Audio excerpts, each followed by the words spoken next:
Hare Rama, Rama Hare Hare. सर्व शास्त्रादि पीयूष सर्व वैदिक सत्फल सर्व सिद्धांत रत्नाध्या सर्व लौकिक दृक्प्रद सर्व भागवत प्राण श्रीमद् भागवतो प्रभु कलिद्वंतोतिदादित्य श्री कृष्ण परिवर्तिता परमानंद पाथाय प्रेम वर्ष अक्षराय ते सर्वद सर्वसेवाय श्री कृष्णाय नमोस्तुते मद एक बंधु मद संगेन मद गुरु मद महादन मद निस्तारक मद भाग्य मद आनंद नमोस्तुते असाधु साधु तादाइन अति नीचो च ताकर हाना मुंचा कदाचिन मां प्रेम न हृत कंथयो स्फुरः ओम नमो भगवते वासुदेवाय ओम नमो भगवते वासुदेवाय ओम नमो भगवते वासुदेवाय नारायण नमस्कृत्यं नरं चैव नरोत्तमं देवीं सरस्वतीं व्यासं ततो जय मुदीरे नष्टप्रायेषु अभद्रेषु नित्यं भागवत सेवया भगवती उत्तम श्लोके भक्तिर्भवति नैष्टिकी शृण्वतां स्वकथा कृष्णा पुण्य श्रवण कीर्तनम हृदयन्तश्च भद्राणि विधुनोति सुहृत्सताम् ग्रंथराज श्रीमद् भागवतम की जय. Hare Krishna. Thank you all so much for joining.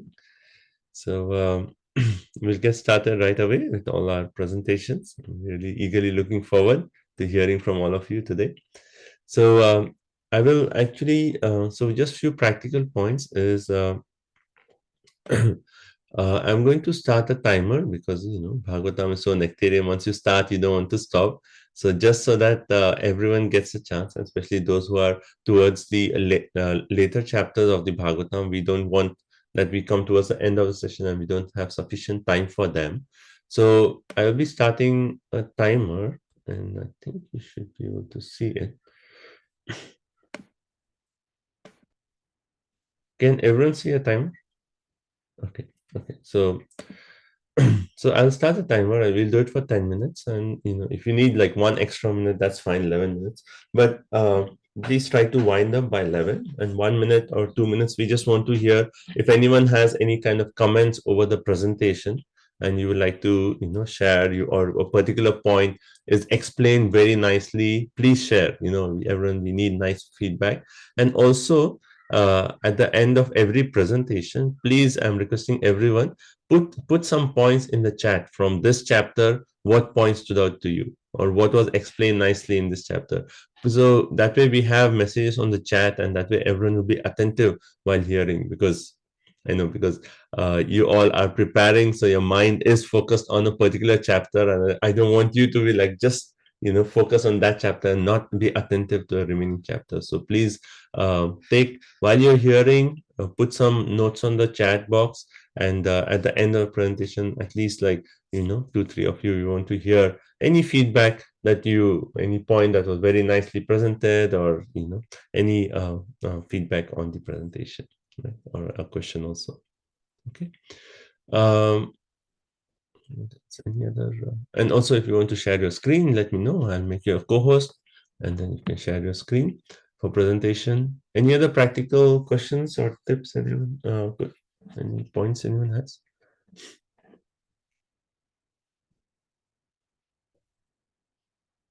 Is okay? So should we start?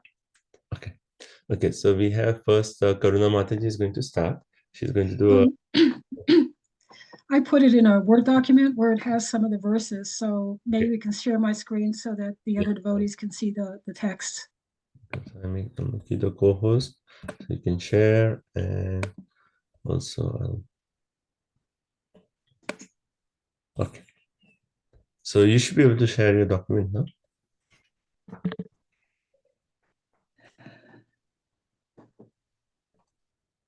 So Karuna Mata is going to do an overview of the entire second canto, and then we'll go chapter wise. So tell me if you can see my document. Yes. Okay, I've got to get rid of the chat. Okay. Is there some way I can get rid of the pictures on the side? I don't see, we don't see any pictures. At least I don't see any pictures. What pictures are you talking of, Madhu? The view of I got it. I minimized it. It's fine. Everybody still there? Yeah. Yes. Okay, I'm ready. Okay, let's start. Madhu. Let's start the, let me restart it. Okay. Can you see my timer also? I do. Okay. Okay, perfect. Okay, please start. All right. At the first Canto Maharaj Pariksha, he begs Sukadeva Goswami to show the way of perfection for all persons. He wants to know not only what a man should hear, chant, remember, worship, but also what he should not do. The second canto begins with Sri Sukadeva Goswami telling Maharaj Parikshit that this question is glorious and beneficial for all people. He goes on to explain that people who are absorbed in material life want to hear about everything but knowledge of the ultimate truth. Despite seeing disease, old age, and death on them, they do not see their inevitable destruction. Maharaj Parikshit knew he had 7 days to live. We are not promised even that. Therefore, the highest perfection of human life is to remember the personality of Godhead and the end of life. In the remainder of the first chapter, we're introduced to the universal form of the Lord. To the degree we are materialistic, our minds will be flickering and bouncing from one thing to another.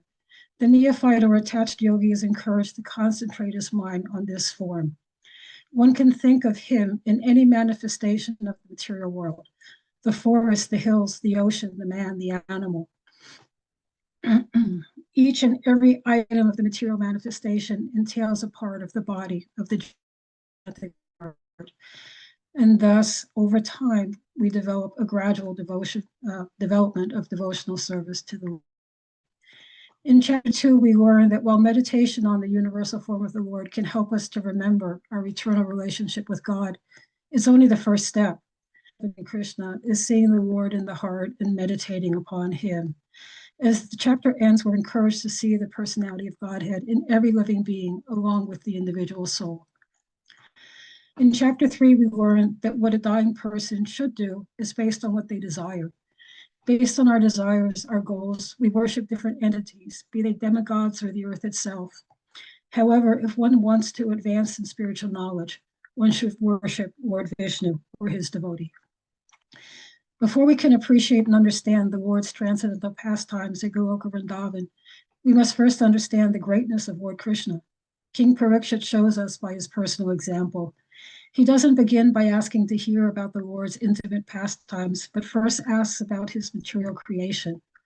With limited and imperfect senses, it is impossible to understand the unlimited Lord. We can obtain knowledge of him by Krishna's own words in the Bhagavad Gita and from realized souls in the chain of the cyclic succession. In chapter 5, Narada Muni raises many questions that are important for everyone. He wants his father to consider them suitable so that others in the line of the cyclic succession may benefit from them. Narada wanted to know if someone was more powerful than his father, Brahma. He wanted to know if there was a creator. He wanted to know who created the creator. In chapter 6, Brahma describes again the universal of the Lord. Brahma created the ingredients and paraphernalia for offering sacrifice out of the parts of the body of the Lord. I felt because everything everything comes from the Lord. Everything that we offer to the Lord, it already came from him. We're just offering it back again. And we're doing this, why? To satisfy the Lord. In chapter 7, we hear about the scheduled incarnations of the Lord. They're listed to show and guard against imposters. The Lord descends to this earth just to create subject matter for him, about him. In chapter 8, there's a list of questions by King Parikshit. My biggest takeaway from chapter 8 was that the first step in bhakti is taking shelter of the spiritual master, asking questions and rendering service. Chapter 9 starts with an explanation of how we began this material life, how we misused our partial independence and desired to be as powerful as the Lord. It ends with the personality of Godhead reciting the 4 verses of the Chatur Sloki. This isn't in the presentation here, but I've got a little time, so I just want to bring it up. But I'm amazed that it started with the 4 verses, and Narada was asked to expand upon it. And over time, we have what we have today. And personally, I'm very thankful because these 4 verses are not enough for me. Chapter 10, there's scholars who would argue that the Srimad Bhagavatam, that the first 2 cantos are about an introduction to the Srimad Bhagavatam, that they are explained and covered sequentially, with Sarga being found in the 3rd canto, Visarga in the 4th, and so on. However, Srila Jiva Goswami has explained that the 10 principal topics of Srimad Bhagavatam are found within each of the 12 cantos. One should not try to assign each of the 10 topics to a particular canto, nor should the Srimad Bhagavatam be artificially interpreted to show that it deals with the topic successfully. The simple fact is that all aspects of knowledge important to human beings, summarized in the 10 categories mentioned above, are described with various degrees of emphasis and analysis throughout the Srimad Bhagavatam. Before we can appreciate and understand the Lord's transcendental pastimes in Goloka Vrindavan, we must first understand the greatness of Lord Krishna. King Parikshit shows us by his personal example, by asking to hear about the Lord's intimate pastimes, but first asks about the material creation. The title of the canto is the cosmic manifestation, and by studying this canto, we can begin to understand how powerful our Lord is. Thank you.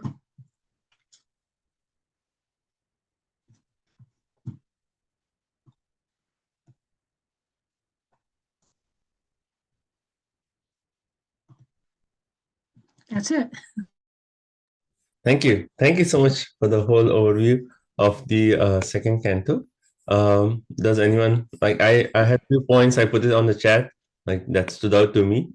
So very nice. That we are promised not even 1 second. Parikshit Maharaj was promised 7 days. And then, okay. Guru shows a slide. Okay. Anything else? Points? Or anyone would like to unmute and share any feedback or any thoughts on the overview? Hare Krishna. Yes. Yeah, very, very nicely presented. And like, even though she took the complete canto, but did not miss even a single important point. All of them were, she was able to represent all the important points. And the one I liked is you should understand the greatness of Lord Sri Krishna before going to the pastimes of Vrindavan. That's very well stressed. Thank you so much, Mataji. Wonderful. Thank you, bro. Thank you for sharing the feedback. Anyone else like to share before we move on? With like how you have just find out the the moola, like the of the whole chapter, that practically says about the whole chapter. So it's very difficult to find out, in these chapters, which is the primary verse that focuses on the topic of the chapters, because there's so much. And then your love for the Lord's, the 4 verses were very evident. So very nice. Thank you. Thank you, Mati.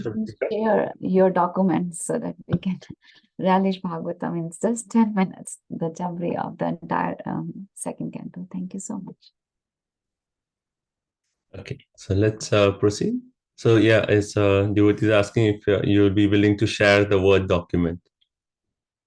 Yes, okay. So you can post it on the group. Okay, so let's move on. We are going to start off with chapter 1 of the 2nd canto. So just so Ratnaradika will be doing chapter 1. The co-host.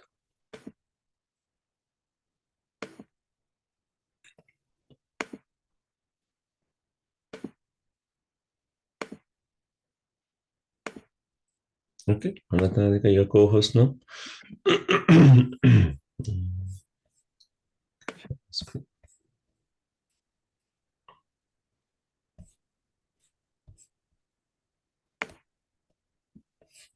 Okay, let me see whether my timer disappeared.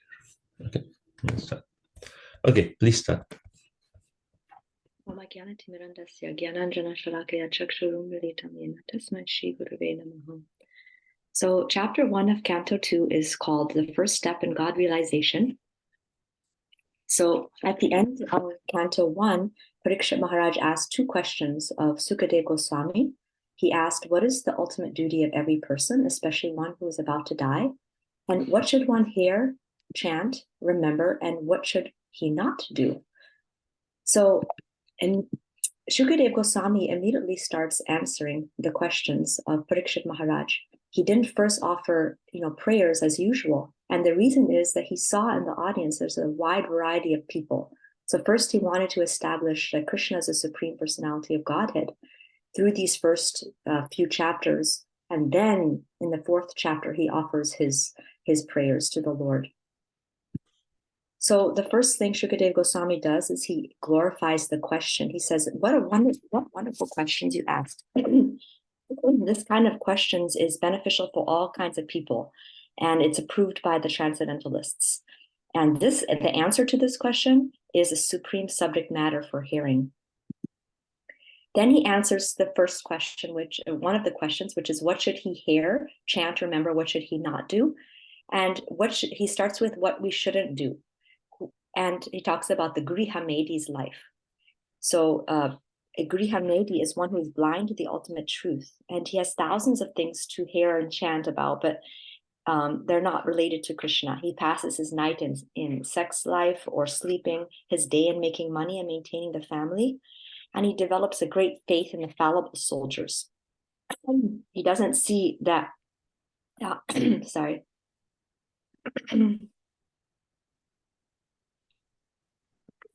He doesn't see that inevitable destruction is coming, and despite of all the experiences. Then Shukadeva Goswami talks about what should be chanted, heard, and remembered. And the famous verse is text 5, that one who desires freedom from fear's miseries must hear about, glorify, and remember Lord Hari. And the highest perfection of life is to remember the Lord at the end of life. That's the perfection of Sankhya Yoga, Astanga Yoga, Karma Yoga. The highest perfection of everyone is to remember the Lord at the time of death. Then Shukadeva Goswami, as an expert preacher, he gives his own experience. And he says that even self-realized souls take pleasure in hearing and glorifying Krishna, and how he was absorbed in Brahman and beyond the modes, but even he heard Bhagavatam from his father, and he was so attracted to the Lord's pastimes. So the result of hearing Srimad Bhagavatam with great faith, with great attention, and is that one will develop unflinching faith towards the Supreme Lord. And because Srimad Bhagavatam glorifies bhakti as the highest process, and it describes all the different limbs of bhakti, chanting is the topmost. So then Shukadeva Goswami glorifies chanting, etanir vidyamananam, that constant chanting of the holy name is a doubtless and fearless way of success for all. So in this chapter, we have many, many famous verses. So Parikshit Maharaj may be thinking, I only have 7 days to live. I don't have time to do bhakti process. So Shukadeva Goswami says, knowing Parikshit Maharaj's mind, he says, actually, it doesn't matter the quantity of time you have. Don't worry about that. It's more important, the quality of life. And he tells the story of Maharaj Katvanga, who heard that he had only a moment left to live. And he immediately surrendered to Krishna and was able to go back to Godhead. So now Sukadeva Goswami is going to answer the question, what is the ultimate duty of every person, especially one who's about to die? And instead of immediately going to Bhakti Yoga, he first describes Astanga Yoga. And one may wonder why he describes Astanga Yoga. And the reason is that Shukadeva Goswami, again, he's looking at the audience and he's seeing that there's many different types of people there. And there's some that are really much into other processes like Astanga Yoga. So he wants to first establish, by going through these different processes, that you need bhakti to perfect any of the processes. So he talks about Astanga Yoga, but he mentions at the throughout that it's bhakti, that even if it has to be mixed with bhakti in order for it to become successful. So he describes the Astanga Yoga process, Yam, Niyam, Asana, Pranayama, Pratyahara, Dharana. Dharana is fixing the mind with intelligence on the Lord's form. Again, you can see it's mixed with bhakti because it's focusing on the Lord's form. And then dhyana is zooming in onto each of the limbs of the Lord without deviating from the conception of the whole body. And samadhi is completely focusing the mind on Vishnu without any other thought. And then in text 20 and 21, he mentions that dharana actually destroys contamination of the mind. If one sees Paramatma through dharana, then we quickly achieve the desired goal of life. So the perfection of Astanga Yoga can only be perfected when there's a tinge of bhakti. And the ultimate goal of Astanga Yoga is bhakti. Now, out of curiosity, Parikshit Maharaj asks 3 questions. And he's not interested in doing Astanga Yoga, but he just is curious about the process. So he's asking, how is dharana accomplished? What is the bona fide object of meditation, dharanashraya, and how to quickly remove contaminations from the mind? And the answers are to go through the limbs of Astanga Yoga up to Pratyahara and then meditate on the Lord.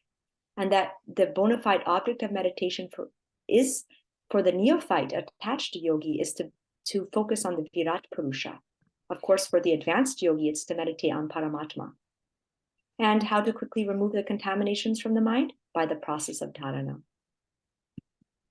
So now the last part of the chapter, Shukadeva Goswami describes the various limbs of the Virat Rupa, like his bones are the mountains, the veins are the rivers, his hairs are the trees, the breath is the wind, like that.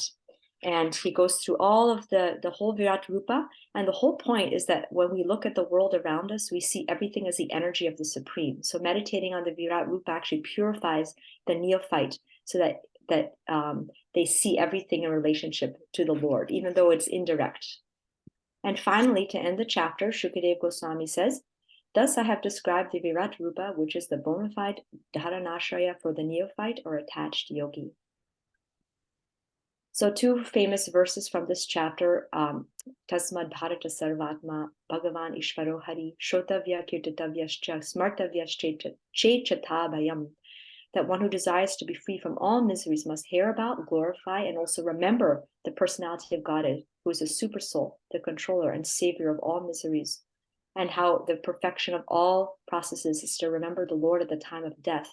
So one of the points that I really was meditating on with this chapter is how do we remember Krishna in everything that we do? And some of the tips were like, be 100% focused when we are hearing and chanting, because those are the times where we are sitting there to focus on Krishna. So at least during those times, we've 100% focused. And one quote that I like to remember is that it's not only our duty to be absorbed in so many services, but it's also our service to be absorbed. So taking time to have that time in the day where we're completely absorbed. Also, if we scrutinizingly hear Krishna Katha, and then we'll naturally be able to glorify Krishna when we're talking to devotees. And that way we'll constantly remember Krishna by hearing very carefully and then chanting. That way we can remember. And practically in my life, I've been trying to see if I could really make time for taking shelter Srimad Bhagavatam in my day, like even if it's just 5-10 minutes, like really putting away my phone, just really being focused, and then afterwards trying to write a few points that really stood out to me and meditate on those points during the day. And if I'm able to share it with somebody, then those points stick with me even more. So these are some things that I've been trying to practice with this point of how to remember Krishna. And then the other point that really stood out to me from this chapter was the story of King Katvanga and how he had only 1 moment to live, but how he immediately was able to take shelter of Krishna at that time. And in the purport, Prabhupada mentions that he was able to do this because he was always alert to his prime duty. And this terminology that Prabhupada uses, alert to his prime duty, he uses that again and again throughout that purport. And practically for me, how that applies to me is it's tried to see how not to let a single day go by without hearing or reading Srimad Bhagavatam. And because that will keep me alert to remember the goal of life is Krishna, and hearing, and then avoiding indulging senses in material enjoyment, because that clouds the intelligence when we indulge in sense gratification. it can make our consciousness a little bit clouded, and we're not able to fully focus on the goal of life. And then staying in devotee association is so important, because the devotees can remind us constantly to stay focused on the goal. And finally, keeping the spiritual sound vibration going with kirtan, just even in our own mind and in our coming from our mouth, the holy name going, and hearing lectures. In this way, we can stay focused on what's my prime duty of life, not getting too distracted by the ups and downs that come and go in life. So Hare Krishna, thank you so much for listening. Hare Krishna.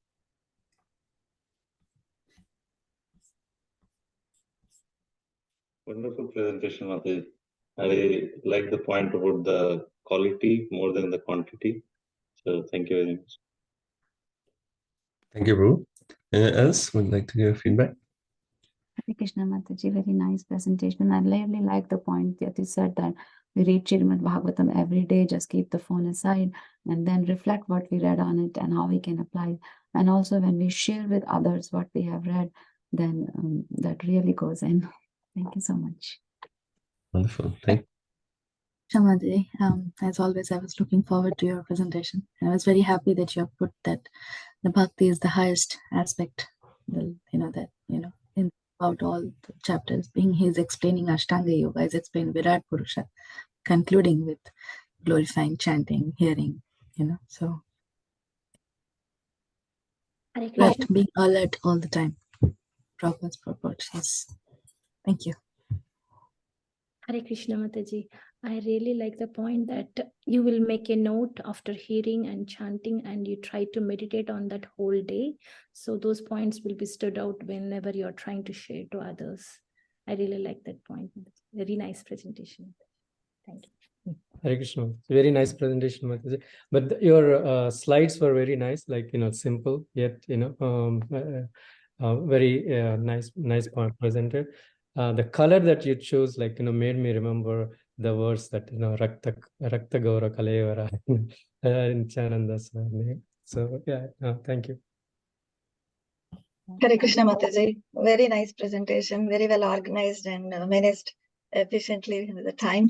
And I really like the point, how it doesn't matter how many number of services you are signed up for, but completely get absorbed in one service completely. So I really like that point. Thank you so much, Mataji. Hare Krishna. Thank you so much, Mataji. Yes. Go ahead, Pratna Mataji. Yes, yeah. Thank you so much, Mataji. It was very nicely done. It's like how to practically do it actually in our day-to-day life. You explained very nicely, Mataji. Thank you so much. Thank you. Was there someone else who was speaking? Okay. Yeah, Hare Krishna Mataji, Karuna Mataji, and you also did good job. It's a nice presentations. You both did. Hare Krishna. Thank you. Vijaya Radhika Mataji. Hare Krishna. Yeah, both of them did a great job, and I liked the highest perfection of life is to remember the Lord at the time of death and always be alert to our prime duty. And your final realizations were wonderful, Mataji. Thank you so much. Thank you. So we'll move on to the next presentation. Thank you so much. Thank you all so much. Hare Krishna. Okay, so chapter 2 is Arundhati Mataji, is that right? No problem. Oh, sorry. Chapter 2 is Venkat. Yes, Venkat Prabhu, sorry. Yeah, let me give you. Are you, do you have a PowerPoint, Prabhu? No, Prabhuji. No? I will. Yeah. Let me start the time. Om Jnanatimirandasya Gnanamjanasalakaya Sakshurunmilitam Yena Tasmai Sri Gurave Namaha. Namo Bhagavate Vasudevaya. Om Namo Bhagavate Vasudevaya. Om Namo Bhagavate Vasudevaya. Srimad Bhagavatam, Canto 2, Chapter 2, The Lord in the Heart.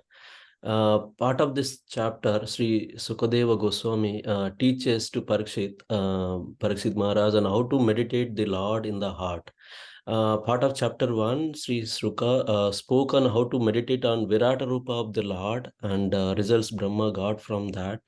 So one point on that is like seems Lord Brahma forgets on how to do the creation after each kalpa pralaya, and he meditates on Lord and regains the memory, and he will continue the creation of creation.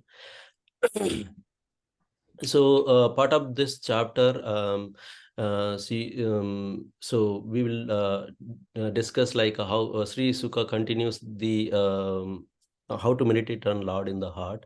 Sri Sukha starts with the he starts with trying to induce extreme like a vairagya, only the dispassion for material things. One can meditate on Paramatma. The conditioned souls are bewildered. The Vedic sounds like the descriptions of the Karma Kanda in the Veda, and they try to get the heavenly pleasures, but ultimately it will not satisfy the individuals, because that is not the real constitutional position of the soul.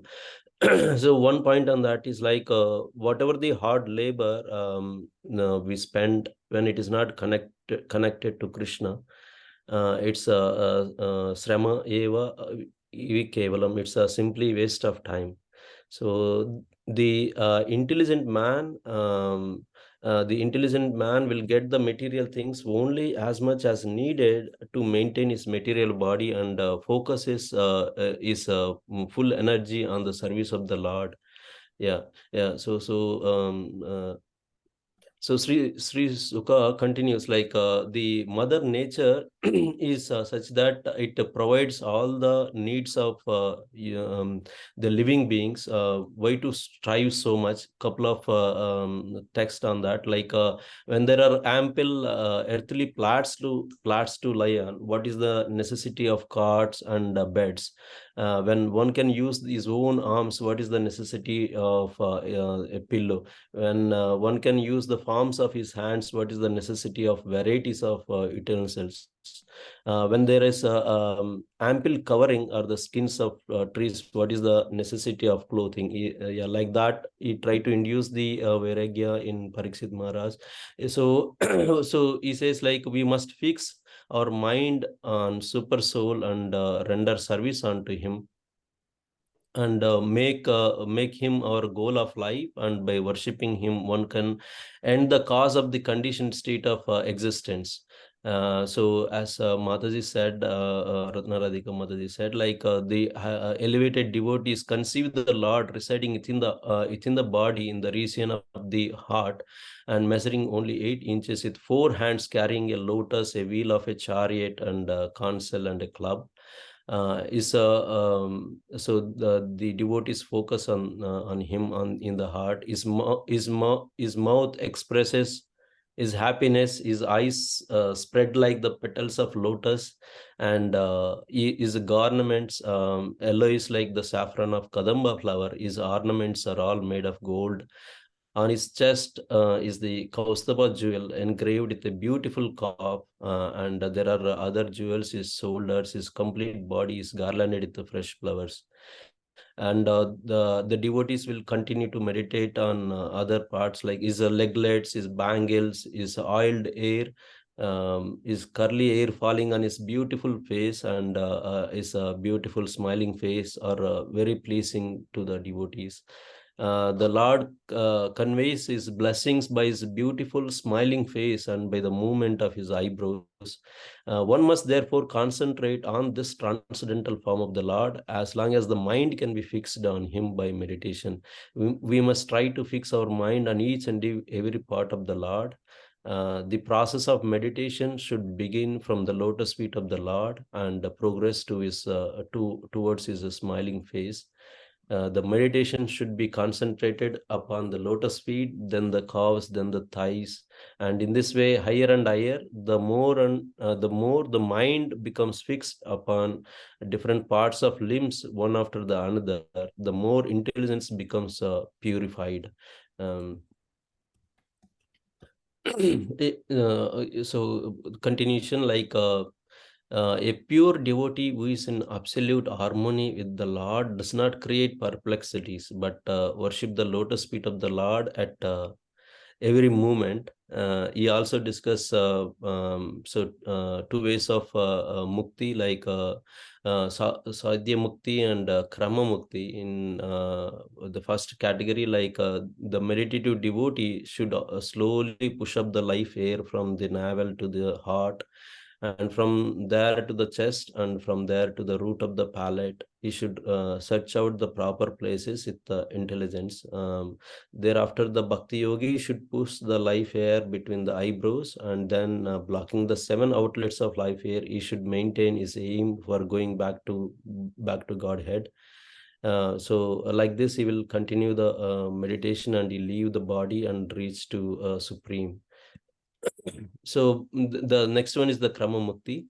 So in the krama mukti, like so he will go to different planets like Agni and Maharloka and Sisumara. Ultimately he reaches the Supreme Lord. So Sukadeva says, like these are the two paths described in the Vedas, and these are eternal truth. And this was personally described by Lord Krishna unto Brahma, with whom Lord was satisfied upon being properly worshipped. While concluding this chapter, Sri Sukha says, there is no other higher path for all the samsaris in this world other than devotion to Lord Vasudeva. This is being reiterated again and again by Lord Brahma himself after thoroughly analyzing all the Vedas. He says, like, O king, it is therefore essential that every human being hear Sravanam. Three things predominantly important. So hearing Sravanam, glorify Kirtan, and remember Smaranam, the Supreme Lord, the personality of Godhead, always and everywhere. Those who always drink the nectarian glories of Lord Hari with ears which are like cups, and they purify their hearts very soon and comes closer to Lord's lotus feet. So that's all I have. Thank you so much for giving me the opportunity. I tried a little bit. Thank you very much. Thank you. Thank you so much, Prabhu. Very nicely summarized. So let's see if anyone would like to share any feedback. Thank you, Prabhu. It was a wonderful presentation reminding us of meditating on the limbs of the Lord. And that was very nice. Thank you. Thank you. Anyone else would like to share? Hare Krishna, Prabhu. Yeah, this the point I liked from the presentation was how to read Srimad Bhagavatam. Like, you just can't read it; you have to drink it through the ears. Yeah, and that's the point where I liked it very much. Thank you, Prabhuji, and very nicely presented. Wonderful. I like the point that the more the mind becomes fixed on the different limbs of the Lord, the more the mind becomes purified, and how you described some of the beautiful form of Paramatma. That was really beautiful. I was thinking that how, listening to your presentation, that how people miss out. People would say that, oh, Lord is not a person. That Lord is such a beautiful person. Thank you. Thank you so much, Prabhuji. I really like the point how the ears should be used as cups to hear Srimad Bhagavatam, relish each and every part of it. Thank you so much.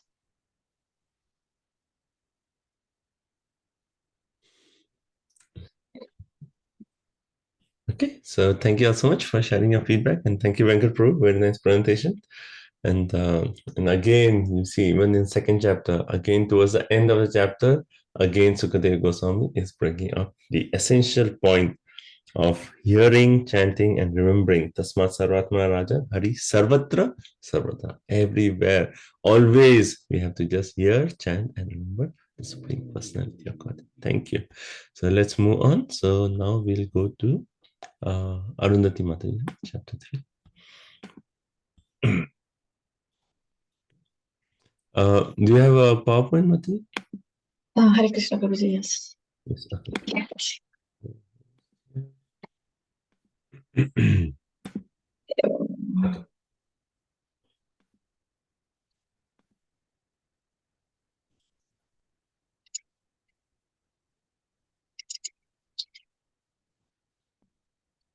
Can you see my screen, Prabhuji? Yes, Mati. Yeah. Can you make it full screen? Full screen. Like on the bottom, near the where the arrow is there. I mean, the slider is there, right? Just next to the button right before that. You see on the bottom right where the slider is there? Where it says 63%, right? All the way. Can you do exit maximum screen? You can also go slideshow on the first slide. On the On the top. Oh, okay. Yeah. So slideshow. Prabhuji, you can annotate, Prabhu. I don't know. I don't see that. Mataji, you see that after in the header itself, home, insert, draw, design, transition, right. animation, slideshow, and then you can just begin from the first slide. Well, I don't see the slideshow, Mataji. On the very top, right below the red band, you see menu, home, insert, draw, design, transition, animation, slideshow. No, after animations, I see you are sharing screen. Little above, Mataji, little above, there is a symbol. Yeah, I pulled up slideshow. Can you see it now, full screen? And just say from beginning, the first one. Oh, from beginning. Okay. Yeah. Oh, okay. Okay, perfect. Yeah. Start, Mati. I'll reset the timer. Yeah, thank you so much. Yeah. Okay. Om Adnanatimiram Visya Jnana Shalakaya Chakshur Unmilitam Yena Tasmai Shri Gurave Namaha. So I'm going to talk about the Canto 2.3, Pure Devotional Service. So in this chapter, the link to the previous chapter.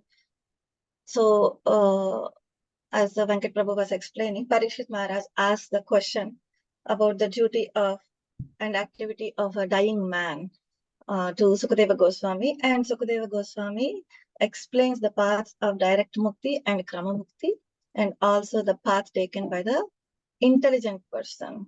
What is that? That is bhakti. That was clearly explained in the previous chapter. And in this chapter, he further explains the activities of less intelligent people. Okay. So this is the overview of chapter 2. It's a short chapter. From verses 1 to 12, it was given regarding the demigod worship versus pure devotional service. In the 2 to 9th verse, worshipping of different demigods was explained, and the crux of this chapter is in verses 10 to 12, where pure devotional service was explained. And after that, in the last few verses from 13 to 25, Saunaka Rishi was inspiring Suta Goswami to speak more about Harikatha. So that's how the chapter is. And so this slide talks about the benefits of worshipping different demigods. For example, like if you want good fortune, you have to worship Durga Devi. And if you like power, then worship Agni, etc. So this is a slide which explains the benefits of worshipping different demigods, what you will accomplish. But the point is, we have to understand, by worshipping demigods, you don't go even 1 inch closer to the Supreme Personality of Godhead, which will be explained in the next few verses. And the intention really matters, with what intention you are worshipping demigods. If you are worshipping with innocence, then the demigod himself or herself will lead you towards Supreme Personality of Godhead. But if you are worshipping the demigod with some material desires, then your material desires will be fulfilled. As it is said, Yanti Deva Vrata Deva. if you worship demigod, you will go to the demigod planet at the end of the life. It doesn't take you anywhere else. So I like the way Srila Prabhupada explains. If you buy a ticket to India, and if you get into a flight to take to Africa, you will go to Africa. You don't get to India. So I like the way Srila Prabhupada was explaining. So if you are worshipping demigods, you will go to demigod planet. You need to remember that. And the next few verses are very intense verses. 2.3.10. So akama sarva kamova moksha kama udaradi tivrena bhakti yogena yajeta purusham param. So what does it explain? A person with broader intelligence, whether he is akama with no material desires, or his only intention is to worship Supreme Personality of Godhead, or sarvakama, he has so many desires, or the person with moksha kama who wants liberation, it doesn't matter. The ultimate goal is to worship the Supreme Personality of Godhead. Why? Because though it looks like demigods are fulfilling your desires, the point is all these desires are fulfilled by the Supreme Personality of Godhead. He is the one who grants everything, whatever we are desiring, even to the demigods. He's the ultimate giver.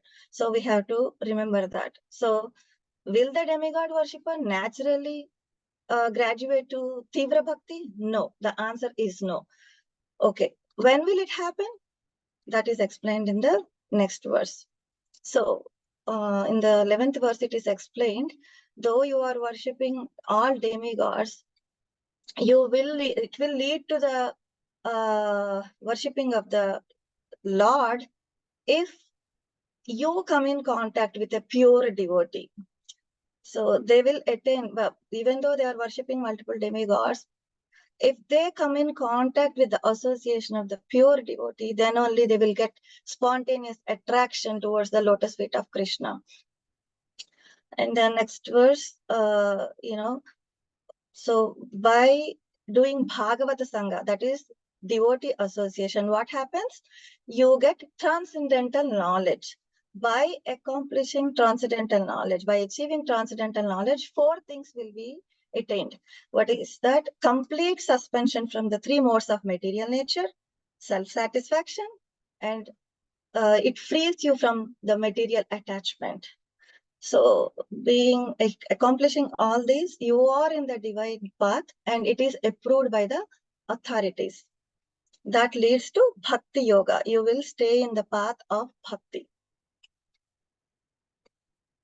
Okay, so these are the references from Chaitanya Charitamrita Madhya Leela, where the devotional service reiterated, Bhakti is the only path and only path, So here, in this verses, it is explained in 33, if one sincerely surrenders to Krishna and says that, Krishna, please, I have forgotten you for so many years in this material world. I'm entangled here, but now I'm surrendering unto you. I'm your sincere and serious servant. Please, please engage me in your service. That's the way how we should surrender. And how Lord Ramachandra is giving his vow in the Ramayana. This next verse is quoting that, if one seriously surrender unto him, the Supreme Personality of Godhead, by saying, my dear Lord, from this day I am yours, and praise to me for courage, I shall immediately award courage to that person, and always that person remains safe from that time on. Such a potent vow.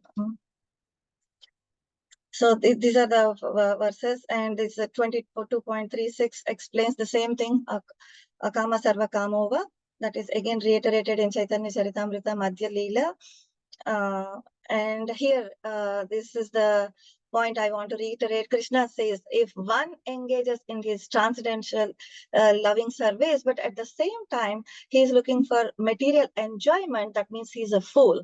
Because when Lord is ready to award nectar, you are asking for poison. That is less intelligence. But what Krishna will do, because he is so intelligent, he will not give the material prosperity because that's a foolish desire. But instead, what will he do? He will induce him to take the nectar of his lotus feet and make him forget illusory material enjoyment. This is, see, he will make you forget the illusory material enjoyment. So that's it. So I really like this point. And further, in 13 to 25, Saunaka Rishi was inspiring Suta Goswami to speak more and more about Harikatha. So, yeah, he was in the verse 14, he was saying that Suta Goswami, that you are Vidwan, you are so learned, and we are so eager to hear. We are so Shrutam. So please continue Harikatha. And then he was glorifying Parikshit Maharaj because from the childhood he was engaged in listening to Krishna's pastimes. And he was also further explaining how Sukadeva Goswami was a great devotee, right? In the next verse, this is also a very important verse, so the 17th verse. So here it explains that, for ordinary people, their lifespan will be decreased in each single day.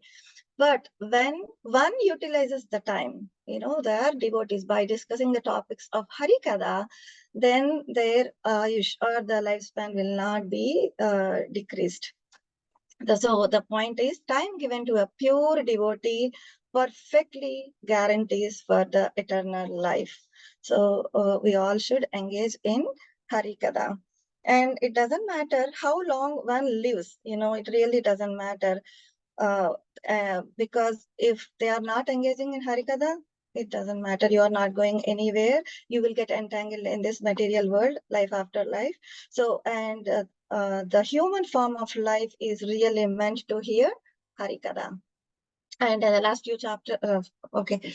So, last 20 to 25 verses, this is also a very important thing. How the person who is not engaged to engaging his ears to listen the powerful acts of Lord. The ears are compared to the holes of snakes, and the eyes are like peacock plumes if they are not seeing the beautiful personality of Godhead, and the legs are like tree trunks, and the heart is like steel framed if it is not transforming even after hearing and chanting the Lord's holy names. So therefore, please speak about Harikatha. Okay. And my personal realization to improve my sadhana is Hari, Guru, Vaishnava's mercy is very essential. Lord Hari is the Supreme Personality of Godhead, and pleasing Krishna is the ultimate goal of life, as it is mentioned in 1.2.13. Samsiddhir Haritoshanam. And the other point about demigods, respect all demigods, but worship Lord Krishna because he is the Supreme Personality of Godhead. Guru is the one who knows the way, goes the way, and shows the way. So never ever leave your Guru and follow their instructions. The last but not least point is Vaishnava association. Sadhu Sangha is the key to go back to Godhead, because Vaishnavas are what? They are kalpatarus, vancha kalpatarubhyascha, kripa sindhibhyayocha, patitanam pavanebhyo, Vaishnavebhyo namah. Thank you for the opportunity.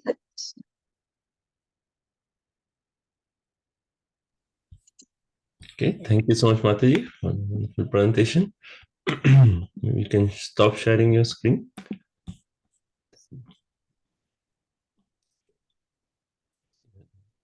Perfect. Okay, go ahead. Let's hear some nice feedback.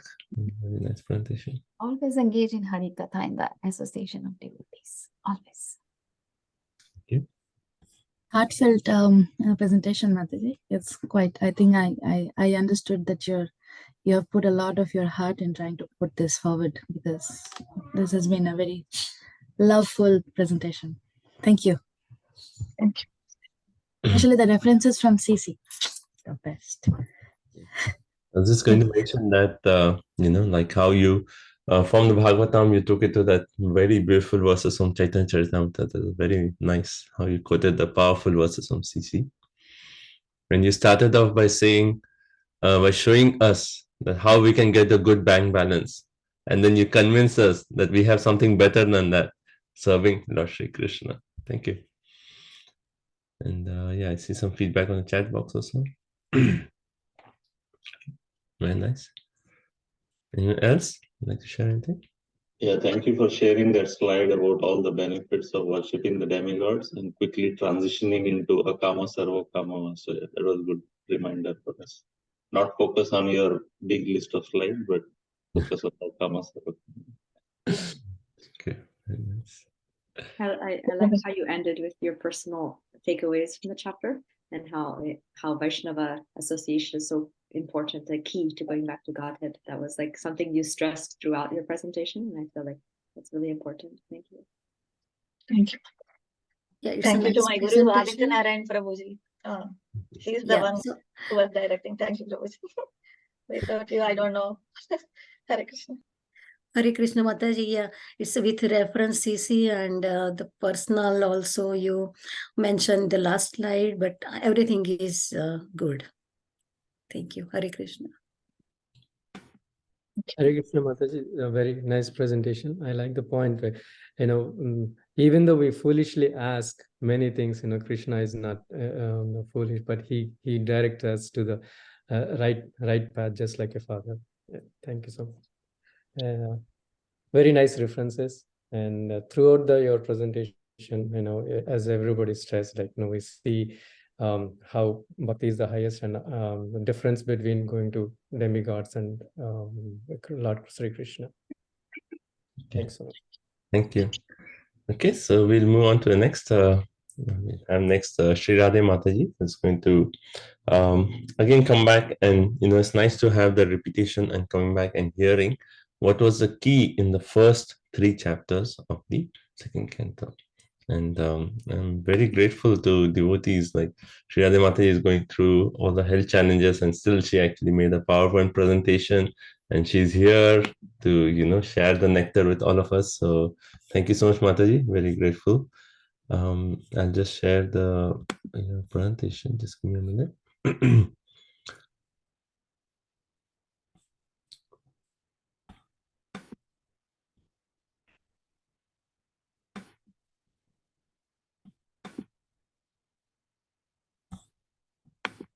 Okay.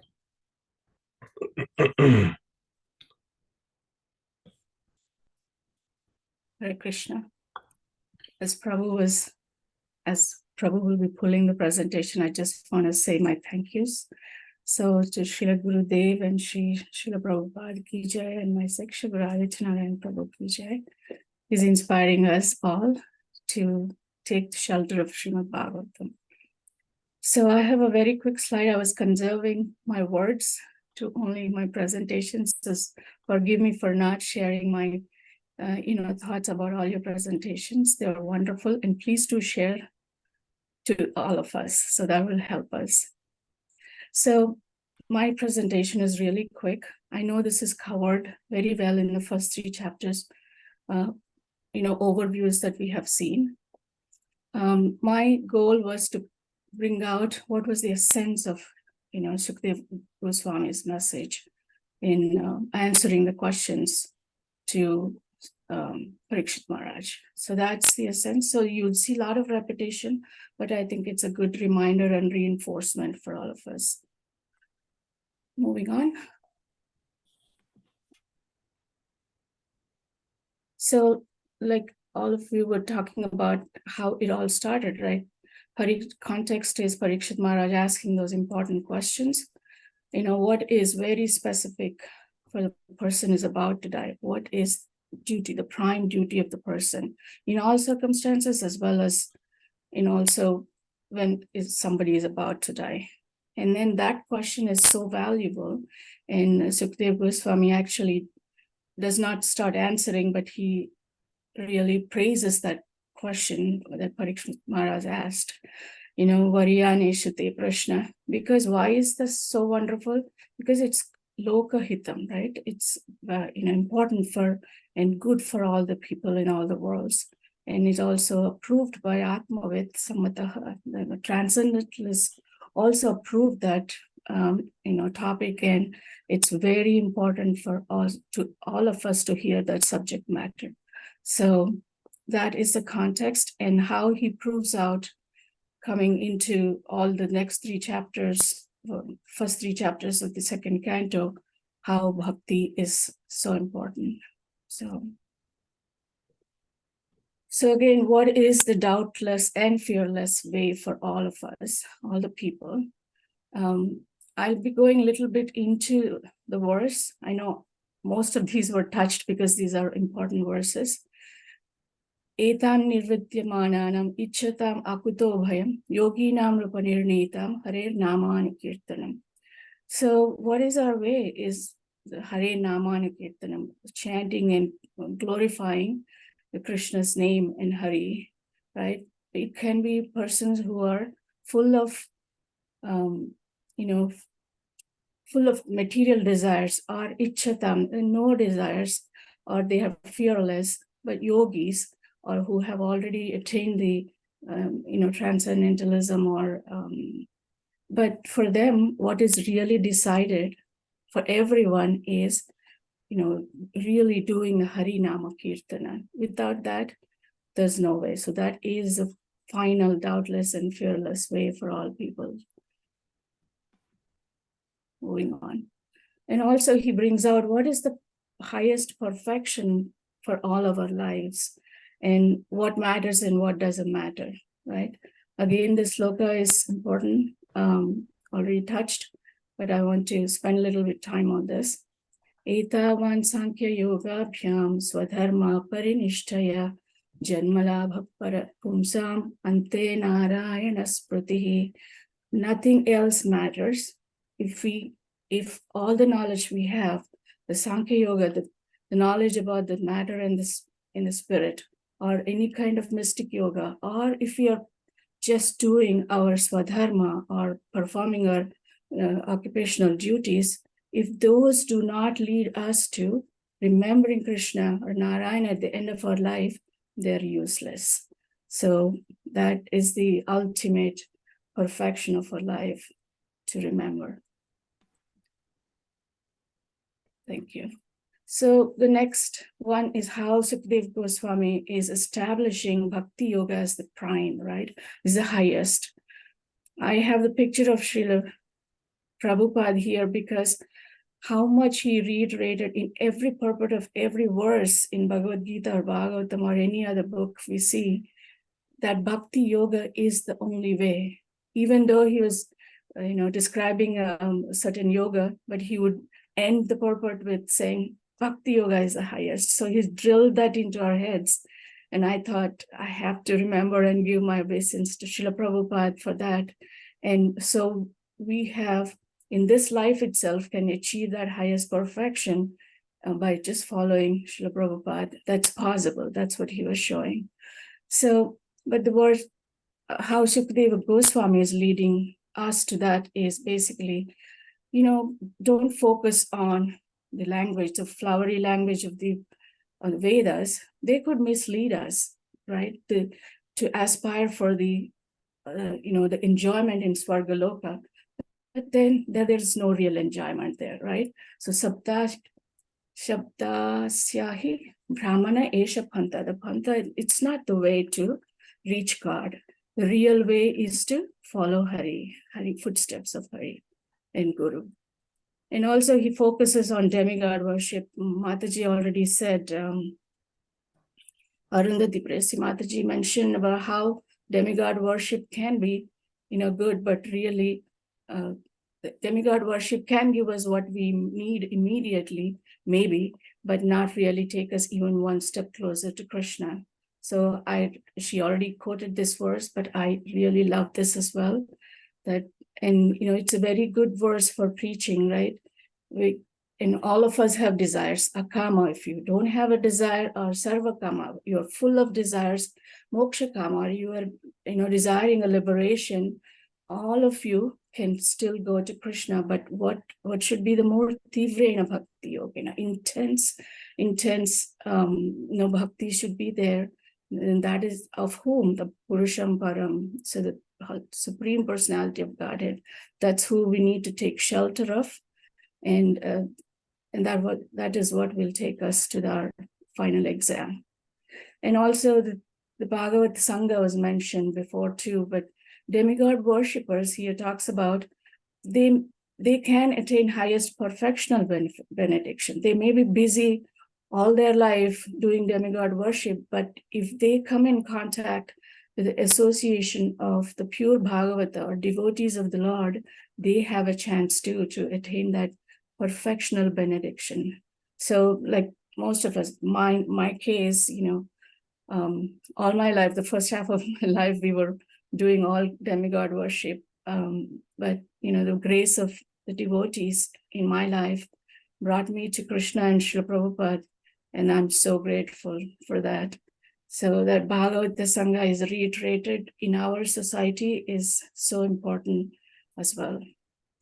And then nothing more auspicious, right? That is the blinking point there, that nothing else matters. Nahiyatonya Shiva Pantha Vishata Samshrita Viha Vasudeve Bhagavati Bhakti Yogo Yato Bhavet.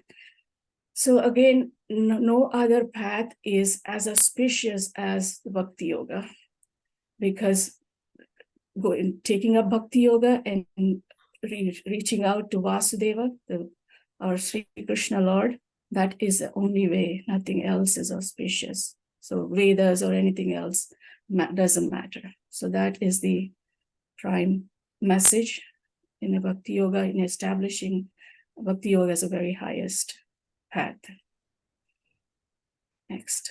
So final message. I know this was also touched, but to me, what is one takeaway is, yes, there are so many, even within Bhakti Yoga, we have 9 different processes, right? Shravanam, Kirtanam, Vananam, Padasmaranam, Sevanam, all of those. But Sukadeva Goswami, how he, puts focus and importance on hearing, glorifying, and remembering comes to light when we see these 2 beautiful verses back to back in the first chapter and the second chapter. It's just wonderful that Tasmat Bharata Sarvatma Bhagavan Ishvaro Hari Shrotavya Kirtitavyascha Smartavyascha Chatavyaham. Those 3 words, Shrotavya, Kirtavya, Smartavya. And I like the point that Ratnaradhika Mataji mentioned, that even if you spend a few minutes and you take the gist of the 1 or 2 points that are takeaway and remembering them throughout the day, it's so important. So smartavya and sharing with others, that's the important piece of this. And it's reiterated again, Tasmat Sarvatmana Rajan, Hari Sarvatra Sarvada, always, in all times, or anybody can do it. So this is my last slide. I think I'm on dot on the timing. But the idea is to bring out the gist of the first 3 chapters and focusing and elevating Bhakti Yoga as the top. Thank you. Hare Krishna. Thank you so much, Mataji, for the excellent presentation. Let's hear some feedback. Thank you so much, Mataji, for your association. Just to see you here gives pleasure to the heart. And thank you for bringing all the excellent points about Bhakti Yoga. Thank you so much. Thank you. Wonderful presentation, Mataji. Thank you for highlighting the important verses again and again. It's a pleasure to hear them, so it goes more into the brain. Hare Krishna, Mataji. It's a very wonderful presentation, and we could see that from your example that the health or anything, it doesn't matter, but is bhakti, constant bhakti is the main essence of life. Thank you so much.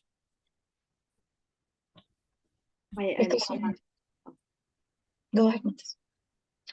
I love, Mataji, how you pulled this essence of all of the answers of Shukadeva Goswami, and that and you pulled out the important verses, and you highlighted the parts of the verses that were important also, and then how you summarized the verses in your own words, and the emphasis on bhakti yoga, the final message, hearing, chanting, and remembering again and again.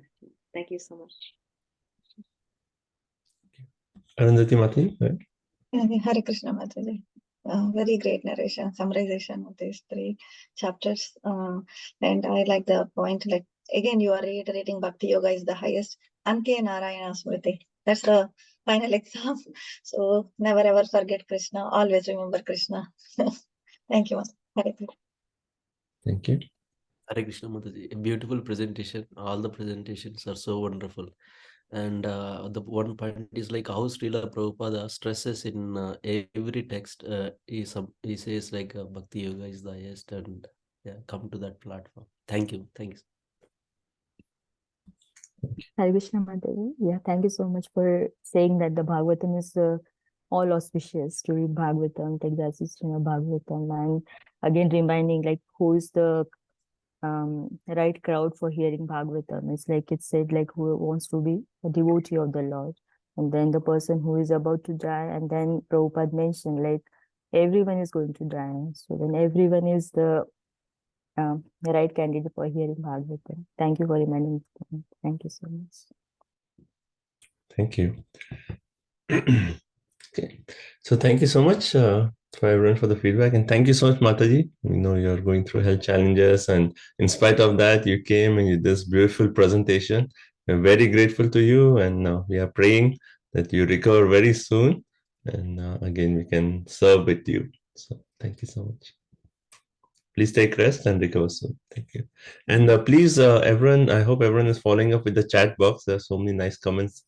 So even the feedback on the chat box. So everyone, please keep your chat box open and please follow up with the comments. Thank you. Okay, so let's move on to chapter 4. And it's going to be Divya Nitalila Mataji, right?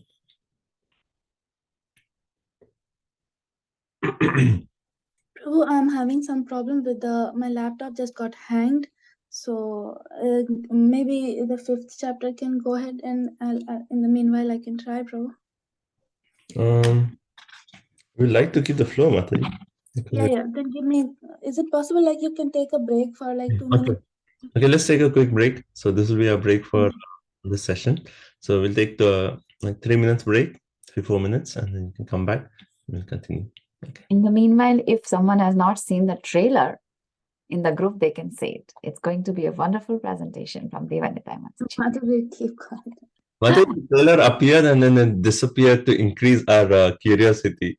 So many of us missed the trailer, and now we are more eager to see the actual movie. The thing is, the laptop should work, Prabhu.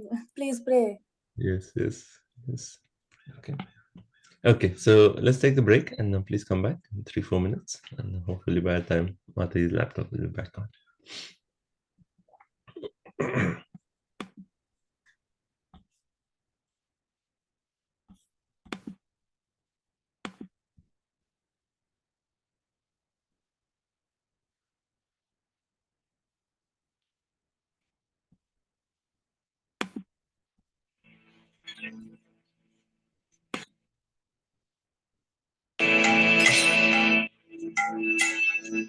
Hare Krishna, Krishna Krishna, Hare Hare,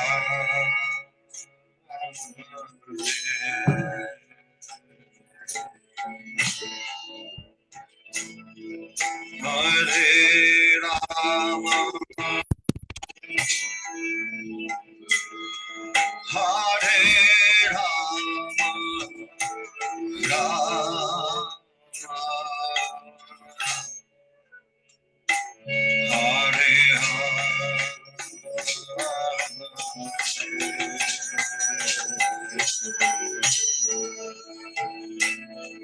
Hare Krishna,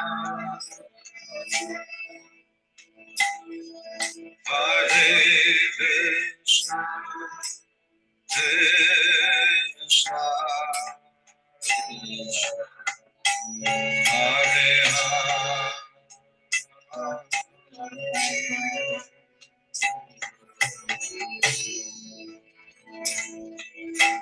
Hare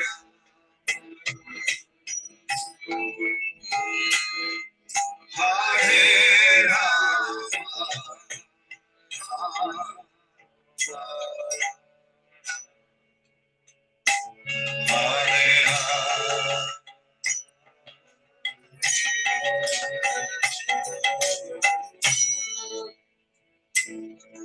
Hare Krishna, Hare Krishna, Krishna Krishna, Hare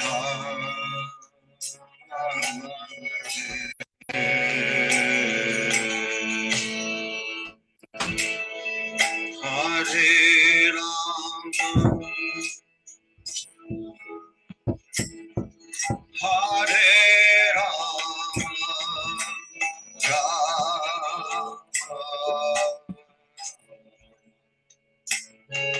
Hare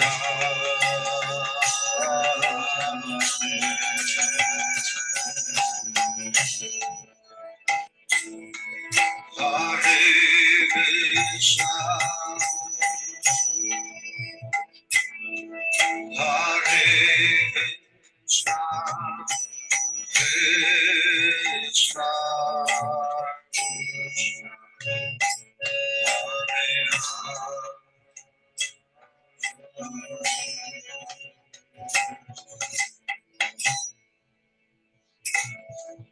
Hare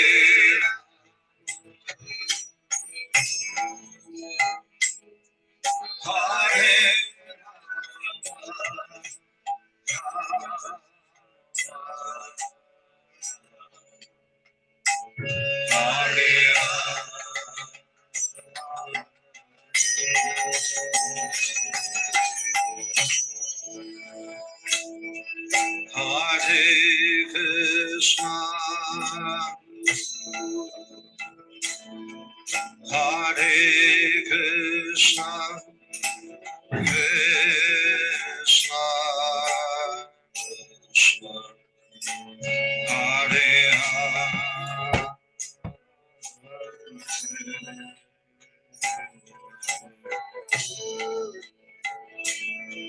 Hare Rama, Hare Rama, Hare Rama.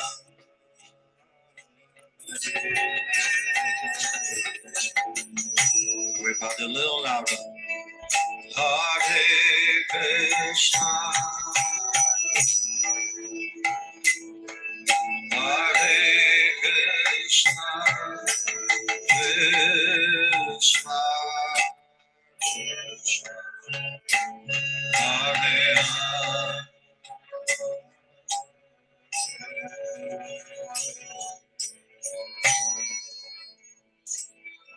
Hare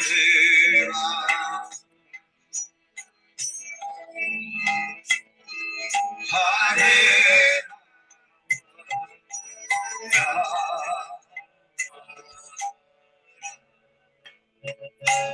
Hare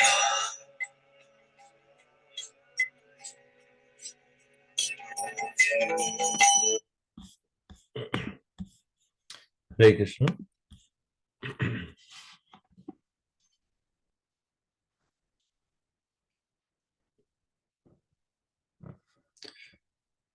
Nivinte Mataji, are you working now? Are you back on? So, can you make me the Cool. host group? Let me see. Yeah, there are two logins, Mataji. Yeah, I know. The one you're which speaking one? from? Yeah, the one. No, the other one. Not Other the one? other one. Yeah. Okay. Okay. So let me see.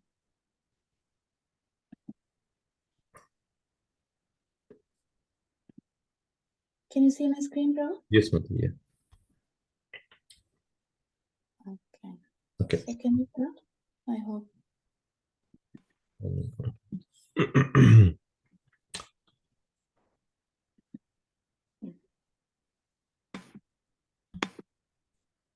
Okay, give me a second.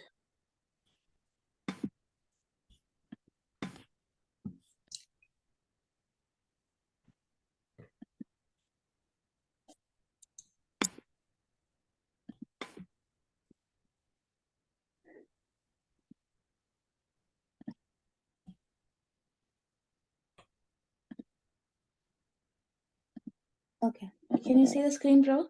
Yes, Mataji. Okay, so everyone's back. Let's see.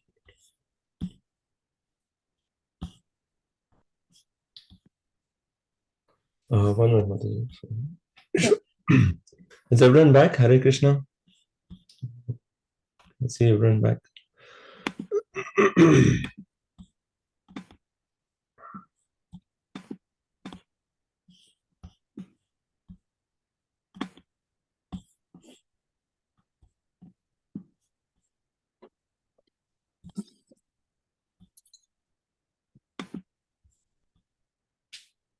Okay, can everyone's back? Can you just say Haribol? I'm not able to see your screens. I think we see everyone. Haribol. Okay, I see everyone. Okay, perfect. Okay, let's get started then. Yes, Devinati Mataji, please. So, Hare Krishna, everybody. So, chapter 4 is the process of creation. Specifically use this photo because, I'm sorry. Hold on. What happened? Oh, God. Hold.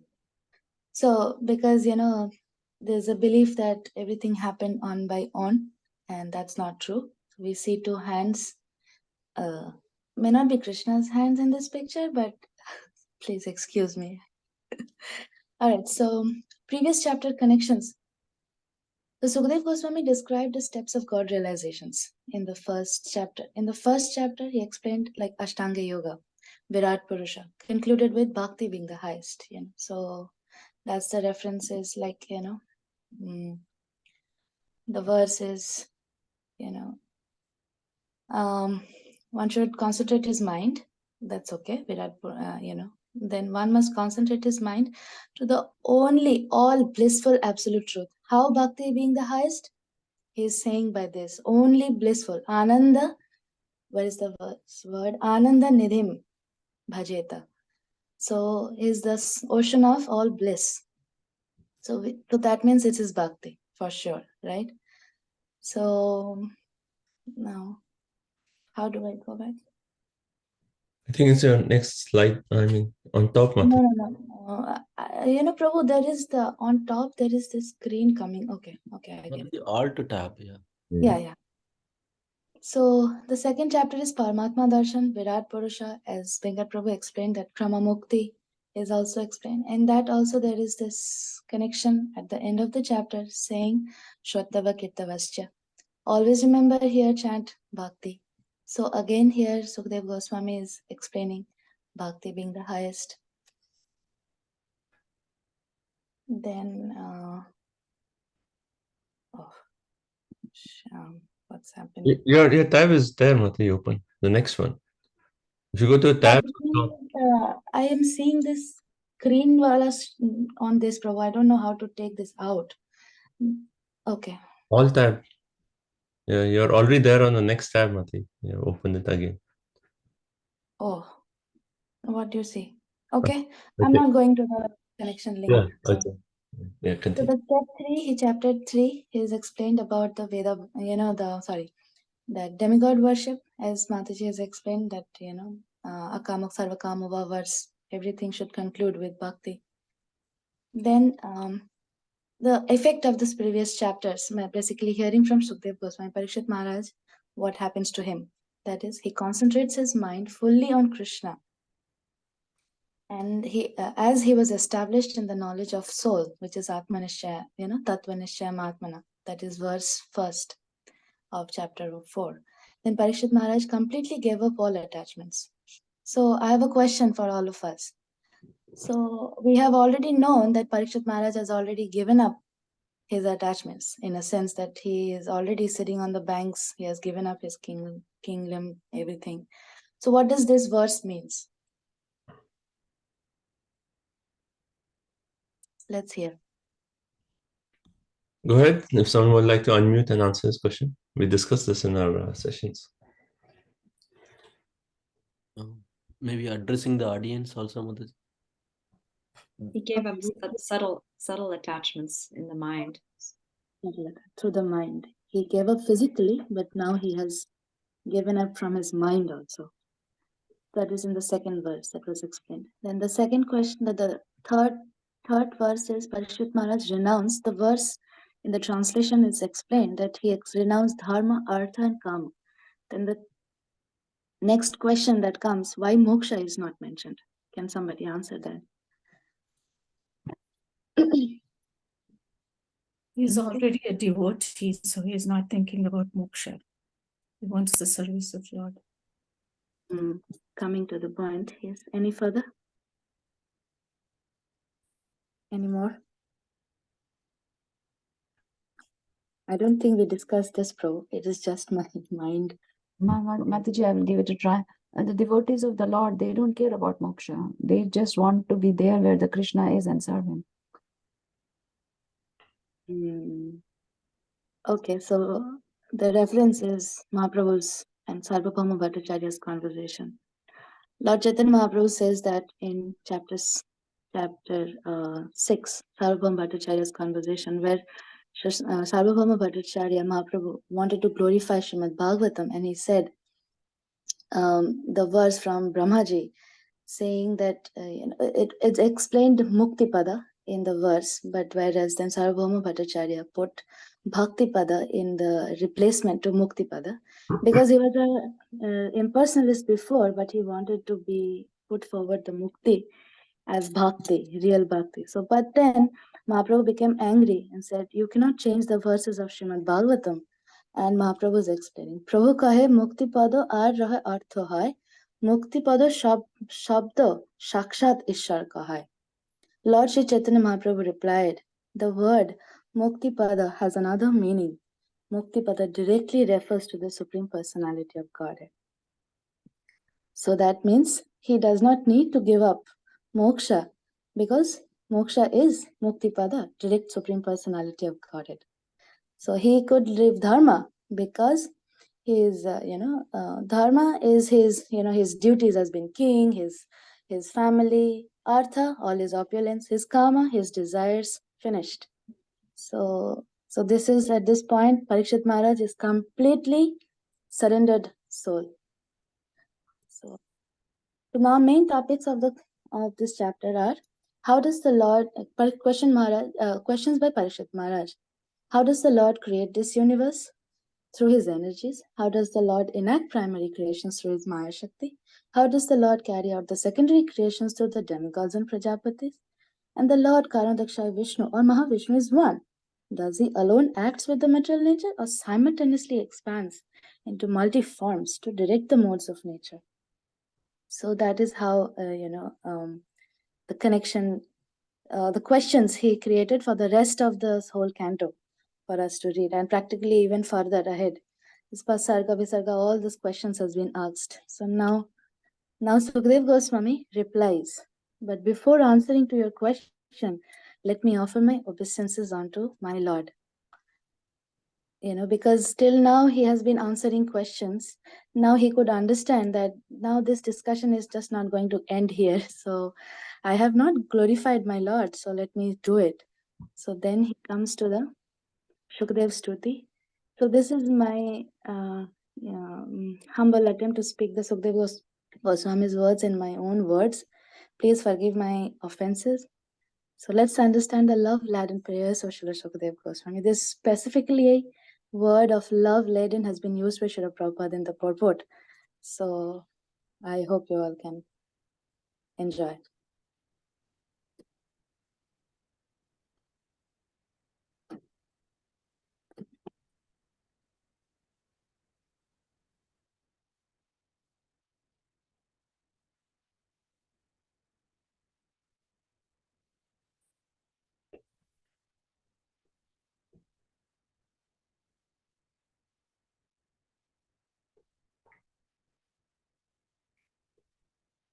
Just wanted to know, can you hear anything? No, Mataji. It's only. No, we cannot hear.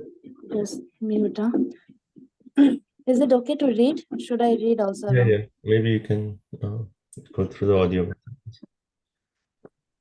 Okay, so is so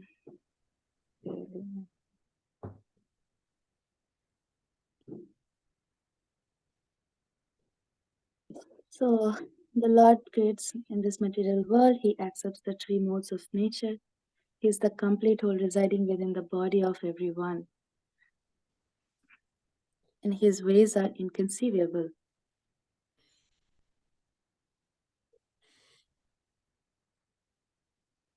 Bhuyo Namaha Akhila Sattvat Murtaye. Again obeisances to the Lord of complete transcendental goodness.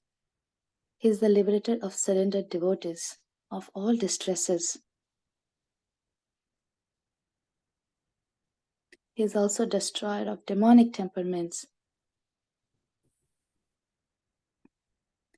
He grants the devotees their desired destinations. Now my question again, what are the two desired destinations? Parikshit Maharaj, Sukhdev Goswami speaks.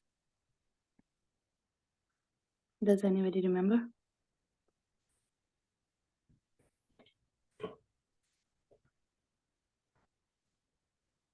Hare Krishna. No?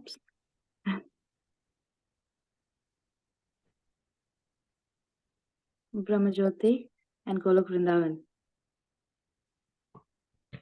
Association. Namo Namaste. Let me offer my obeisances unto you, he who is the associate of the members of the Yadu dynasty. He is the supreme enjoyer of both the material and the spiritual worlds.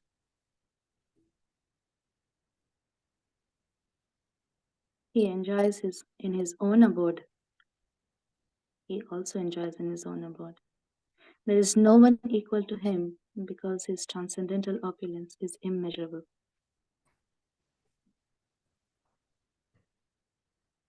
Tasmai Subhadra Savase Namo Namaha. Let me offer my respectful obeisances unto the all auspicious Lord Shri Krishna.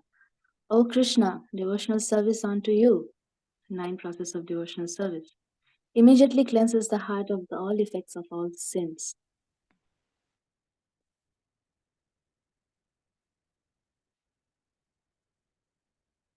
Tasmai Subhadra Savase Namo Namaha. Let me offer my respectful obeisances unto the all auspicious Lord Shri Krishna.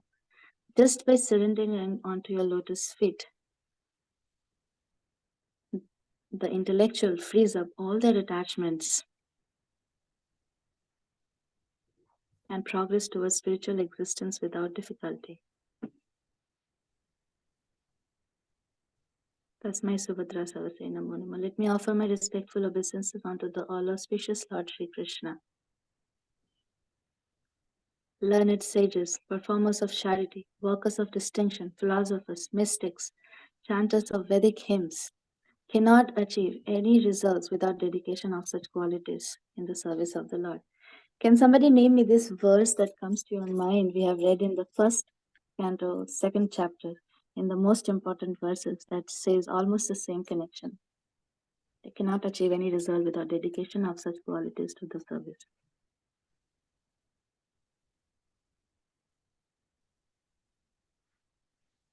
Come on, everybody know those verses. Have I made everybody sleeping or what? Such a boring movie. Okay, Prabhu, you can say Prabhu. You're thinking of this one? Dharma Samsita Pumsam Vishvaksena Katasya. Not Padayati Ratam Yep.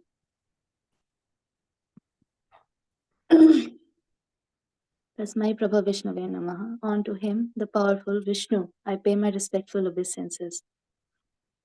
Members of sinful races, Kirata Pulanda, Andhra Pulinda, Huna, can be purified. See, they are all in Navadvip dancing. Taking shelter of the devotees of the Lord by reading Srimad Bhagavatam by Vyasadeva. I mean, my prediction. Bhagavan Prasiddhata, may the Supreme Absolute be pleased with me. You are the Super Soul, Lord of the Self-Realized. You are the personification of Vedas. You are worshipped by Brahma and Shiva.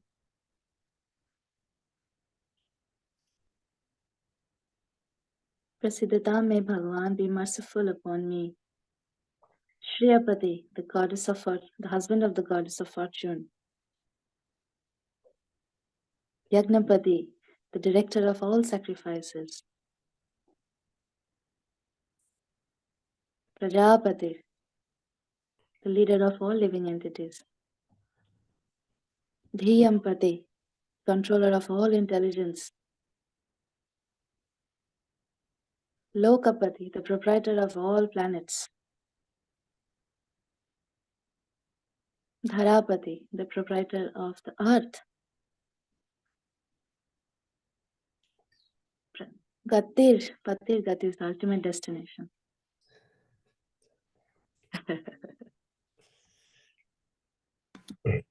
Tampati, worshipable Lord of all devotees.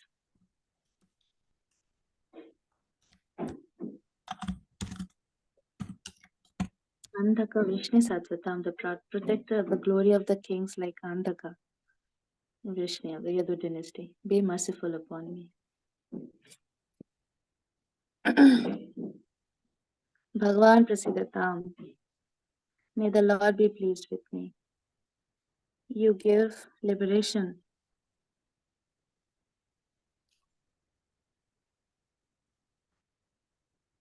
By remembering you and following in the footsteps of authority, the devotee can see the absolute truth.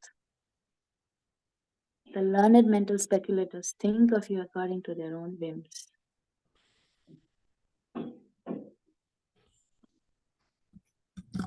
Rishubhya Prasiddhatam, the chief of the teachers, be pleased with me. You at the time of beginning enlightened Brahmaji in the heart and inspired him with full knowledge of creation and his own self.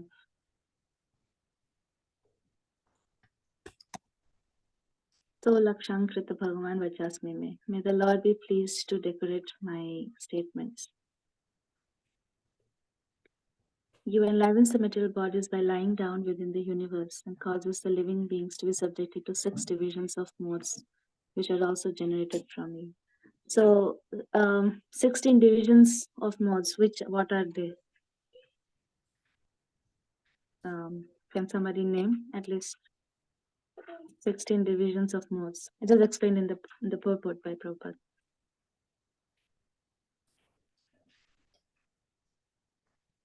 So the 5 elements and 11 senses. Like, okay. Yeah, just stay. All listen to Shri Vyasadeva, the compiler of Vedic scriptures.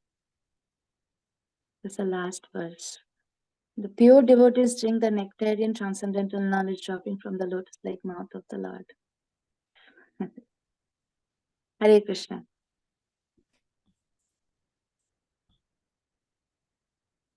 So that's Sukdev Goswami's verse. And the end of the chapter. End of the chapter is the connection to the next chapter. After hearing the glorification, after speaking the glorification of the Lord, Sukdev Goswami is going back to the questions of Parikshit Maharaj, and he's going to say the same discussion has happened between Brahmaji and Narad Muni. So I will tell you what they had discussion. So they stopped, they went to the Brahma Narada Samvad. So thank you very much. Hare Krishna. Hare Krishna. Thank you so much, Mataji. So you can stop your screen. Okay. Wonderful. Really, as the presentation was going, I was eager to see what image is going to come for every line of the verse. So beautiful selection of images. Nice presentation. Go ahead, if you would like to comment. Such a beautiful presentation. Thank you so much. I liked how you asked questions in the beginning, like making us think, like why he didn't mention moksha, and then you brought in the reference of Chaitanya Charitamrita to explain that. That was really thought provoking. And then the pictures with each of the lines of the prayers. I hope you can share that presentation with us so we can meditate on those. So beautiful. Thanks for reciting the beautiful prayers, Mataji. May the Supreme Lord be pleased. Thank you. Yeah. It's a nice presentation, Mataji, and I think you have to teach me. And actually, you like this class is, it seems like interact class, like you asking like questions also. So it's like totally live class. Thank you, Hare Krishna. Thank you, Mataji. Okay, anyone else? Hare Krishna Mataji, thank you so much. Yeah, beautiful presentation of Sukadeva Sruti with pictures. It's really touching to heart. Thank you. Okay, so thank you so much, Divination Mataji. I think the beautiful presentation, and as on the please follow the message on the chat. As Gopinath Jaya Prabhu mentioned, you should upload just this presentation on YouTube, and we'll say summarization of Canto 4 or Canto 2, Chapter 4, and it'll be wonderful that everyone will have access to this. So thank you so much. So we'll move on to the next presentation, Chapter 5, and this is Mohanan Prabhu. Yes. Yeah. You have PowerPoint, Prabhu? I don't have PowerPoint, Prabhu. I'm just going to. Okay, sure, Prabhu. Go ahead.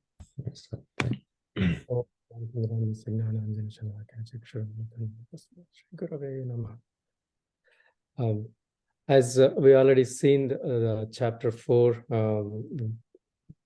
summarization, I don't have to repeat. Mataji is expertly gave the summaries and in detail depth information. From connecting to the previous chapter, Parikshit Maharaj asked some questions, and so Sukadeva Goswami, before answering the questions directly, he prayed to the Lord. The nice pause time where he was direct, as Mataji mentioned earlier, Mataji and others, where Parikshit Maharaj asked many questions, and because there was a lot of people in the assembly, and they wanted, Sukadeva Goswami wanted to normalize everyone and establish Krishna as the highest supreme personality of Godhead, and then he makes the prayers so everybody relishes those prayers, and so he make the prayers, and after that he refers to the Narad Samvad, Brahma Narad Samvad, and where he asks, what are the questions? There are like 6 questions he asked, Yad adhishtanam, yad samastam, yad srishtam, yad cha. And what is means what are the characteristics? And these are all related to the creation of this universe. What are the characteristics and what is the background? How it is created, how it is conserved, and what it depends on, what the universe depends on, and what is the composed of. In this chapter, we are going to, Brahmaji is going to address like the first 5 questions, and 6th question is addressed in the next chapters. Over here, sorry.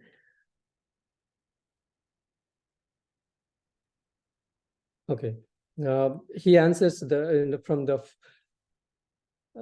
nice point over here is, even though Brahmaji was able to answer the Parikshit Maharaj, Sukadeva Goswami is able to answer the questions of Parikshit Maharaj independently, but he refers to the previous conversations. This is one of the nice quality of Vaishnava, where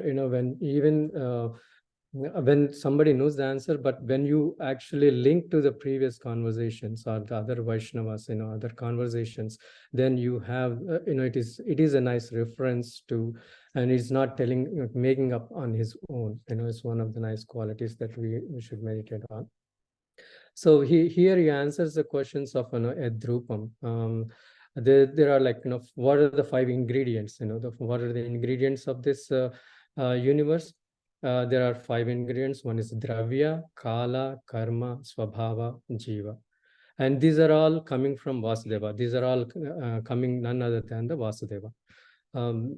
And so in depth, so these are the main ingredients. And the next hymn from 15th to 16, he answers the questions for Adhisthanam and Yadparam, and here the verse is very nice. So here the Narayana Paraveda Deva Narayana Angaja Narayana Loka Paraloka Narayana Paramukha Narayana Parayoga Narayana Paratapaha Narayanam Paragnanam Narayana Paramgatihi. So here he explains that there are the qualities of all the Narayana from all these are coming from Narayana. One is the Devata and Vedas and Gati, Gnana, Tapa, Yoga, Makha, Loka. These are all coming from the Narayana. He established that Narayana is the source of all these. So if we analyze this, it's like even the ingredients are coming from Narayana and Vasudeva, which is and we are thinking that it's coming on like a lot of current generation. The scientists are saying that these are all coming from independently and from nowhere. This establishes that even our existence of universe is by the will of the Lord. And in the next one, next from 21 to 31, he summarizes the process of the universe, where he actually says how this universe, systematically is being created. All these ingredients are coming from Mahavishnu. One is the Kala, as we discussed, Kala, Karma, and Swabhava. These are all the coming from Mahavishnu, and this creation is called the Karana Srishti. There are two types of Srishti. One is Karana Srishti, and another one is Karma Srishti. Kriya Srishti and Karana Srishti. This let me explain the Karana Srishti. Try to the main points. When Lord glances over this material world, through the Kala appears, and he impregnates through his glances. He impregnates the jivas and the jivas accompanied with the karma, and they accompany with the karma and their swabhava. These are all impregnated to the material nature, and this material nature is called pradhana, where all the ingredients are in unmixed state. And later, through the action of Kala, they each by the three different modes. One is the mode of goodness, Sattva Guna, Rajoguna, and Tamoguna. By their predominance, they slowly move to the Mahatattva, where they kind of interact with each other. And from Mahatattva, it goes. There are two types of. In the Mahatattva, there are in the mode of Sattva Guna, it is Mahatattva, and in the mode of Rajoguna, it is called Sutra Tattva. And when mode of Tamoguna is prominent, it becomes Ahankara. And these are all by the slow process of Kala. These are all getting transformations. And in Ahankara, the mode of good, again, it's like in a secondary expansion in the mode of goodness, passion, and ignorance, again, predominant. With these three modes, these are all coming from there. And from there, with these three modes, one comes to the Gnana Shakti and Kriya Shakti and Dravya Shakti. And these are all it gives the controlling of this Gnana Shakti, Kriya Shakti, or Adi Daiva, Adi Adhyatma, and Adi Bhuta. And these are all from there, we get this mind of and 10 senses, 10 sense devatas. And from the Kriya Srishti, we get the prana and 10 senses of intelligence. And from the Adi Bhuta, we get these are the controlling details, like 5 tanmatras and 5 elements. And from there, and he also explains, Brahmaji explains that so what is the main it comes from the sound. First is created the sound, And this is why, we like Prabhupada always stress, and the why Shravanam is so important, that everything is coming from the sound. We have a illusion that, like, visual is the more prominent, but the sound factor is the it gives you more in-depth understanding than the visual. Like, from sound it comes the ether comes from from touch, and from touch it goes to the air is created, and from air form is created, from the form fire, and taste is created, from taste water is created, and from water comes the smell, and from smell comes the earth. And these are, and this gives us so precise knowledge about how these elements are being created. Yet scientists are trying to find how this universe is being created.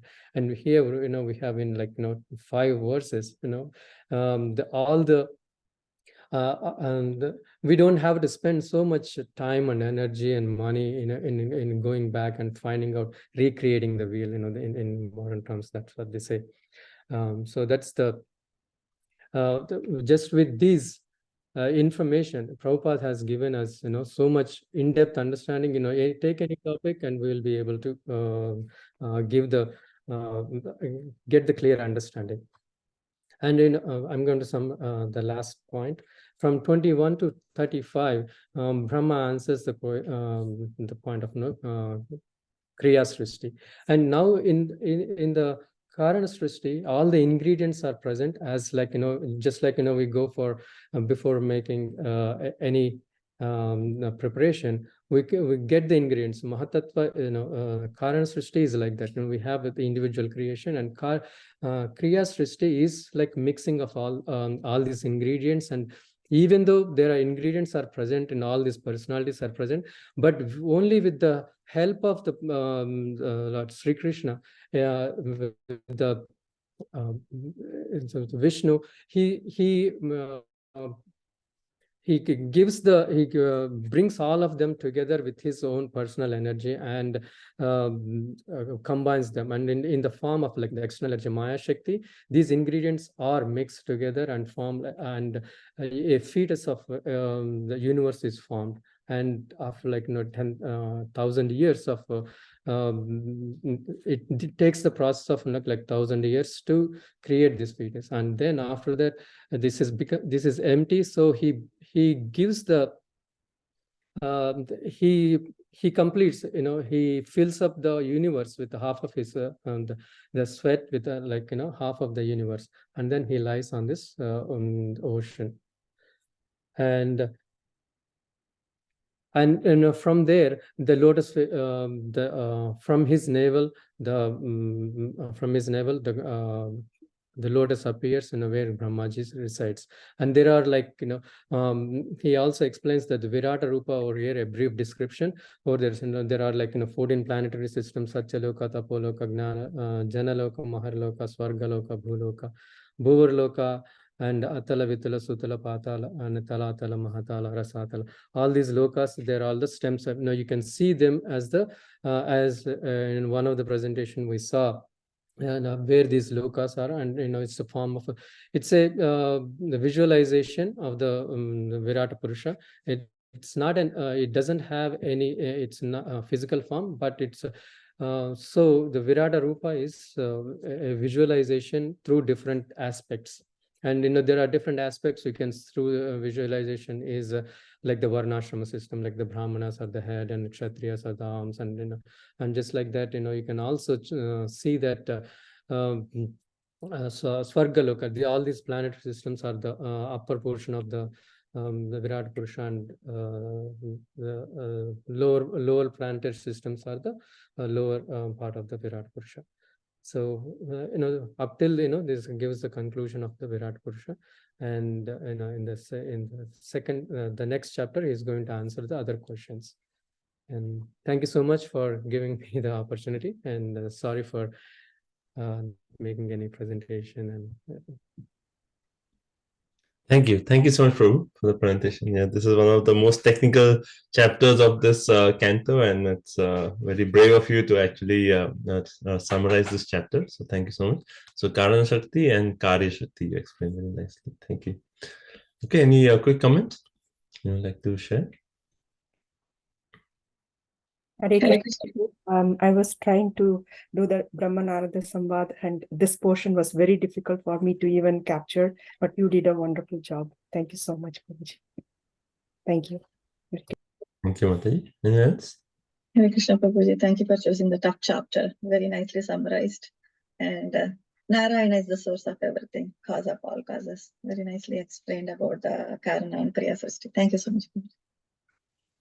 Okay, I like how you put in some lessons in between, like how you said that Shukadev Goswami is not answering the question himself, but he's linking it to a previous conversation, so that also in our, like, when we are also trying to share Krishna consciousness, trying to refer to previous acharyas, and then also about how sound came first and how Srila Prabhupada focused so much on Shravanam is most important, and also about the scientists, how the scientists are making so many theories.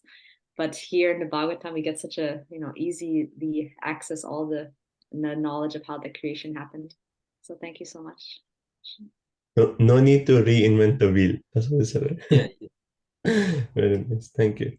I also had the same point of like how Rajanika said that, we don't need to so much put in. Look, no need to send Chandrayaan in 300 million. That's from $250 only you get Bhagavatam. Mataji special offer $199 just for. Thank I you. also like this point, Pro, when you said that, how Karana and Kriya, how Karana is the ingredients, like cooking, and then Kriya is your mixing. But what if the fire is not on? No preparation, right? The fire is, how Mahavishnu enters as Garvodaksha, and then Shirodaksha Vishnu becomes Paramatma, makes it alive, prana and the souls. Yep. Thank you. So this is the most critical part. Yes, thank you, Prabhu. At least you tried to attempt. Like this chapter is like only Aditya Prabhu can try it. Thank you. Very nice, Prabhu. Thank you so much. So let's move on. We have a little bit short on time also. So we have chapter 6. So Kaushalya Mataji. Yeah. Hare Krishna Prabhuji. Yeah. Yeah, Danvat Pranam. And I have PowerPoint presentation and Word document also. Okay. Maybe the co-host Mataji, you should go to share. And how to share? Mataji, bottom you should see share screen option. You're a co-host now. In PowerPoint? No, in Zoom. In Zoom, one sec. In Zoom. Can you see how I have clicked on share screen? Maybe not. Huh? Can everyone see I clicked on share screen? No? No. No. That won't show up. Oh, share screen, the green one? Yes, yes. Yeah. Green one, I click on that one, right? I have to. And you select the screen which you want to share. Yes. Oh, that PowerPoint and okay.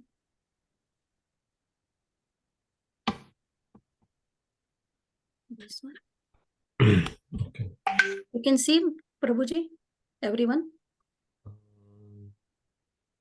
Something is coming up, but it says you have started screen sharing, but you don't see anything. Oh. Sometimes it takes time. Okay, now it's come. Yes. Yes, Mataji, we can see it. Comes? Go ahead, yeah. Okay. Okay. Thank you. Yeah. I'll restart the time for you. So please keep track of the time, please, devotees. Yeah, and one more question, and then I have that Word document also. So I have to do same thing. I have to close it and share this one. Go back to your share screen and you can select them. Okay, thank you. Hare Krishna. Yeah, so my first obeisances unto the Lord Sri Krishna, Srimati Radharani, Panchatattva, Sri Goswami, and all gurus, and Virat Purush, the Purush Sukta. This is the main, the chapter is the Purush Sukta one. So Srimad Bhagavatam, Canto 2, Chapter 6, Purush Sukta confirmed. and Purush Sukta. So this is the like Purush Sukta, which is Vedic Sanskrit hymns, is an important part of the Rigveda 10.7.91 to 16. So 16 verses are there. It is recited in several Vedic rituals and ceremonies and used during the worship or installation of the deity of Vishnu or Narayan in temple, in fire ceremonies, during the recitation of Sanskrit literature for one's meditation. The Purush Sukta is also found in Yajurveda. Srila Prabhupada gave title this SB Canto 2.6 as Purush Sukta confirmed because the verse of this chapter are similar to verses of the Purush Sukta. Srimad Bhagavatam confirmed that the Purush mentioned in the Purush Sukta is Garbhodakshai Vishnu, and Srila Vishwanath Chakravarti Thakur also said same thing. So in Purush Sukta, the couple verses like Hari Om, Sahasra Shirsha, Purusha Sahasraksha, Sahasrapa, Sabhumim Gom, Sarva Sapritma, Svyatishta Dashangulam, Purusheva Gom, Sarvam Yatabhutam, Yatya Bhavyam, Uta Amrutatva Shano Yadanti Nati Rohati, Eta Vanasya Mahimato, Jasyasya Purusha Padosya Vishwa Bhutani, Tripadasya Vrutan Divi. Just a couple slokas are there. Then the chapter summaries for this chapter is like 1 to 7 is Brahma's answer for question 6. The Lord is the material and efficient cause of the universe. 18 to 20 is the Ekpad Vibhuti and verses Tripad Vibhuti. 23 to 30, answer 6, Brahma's testimony that the Lord is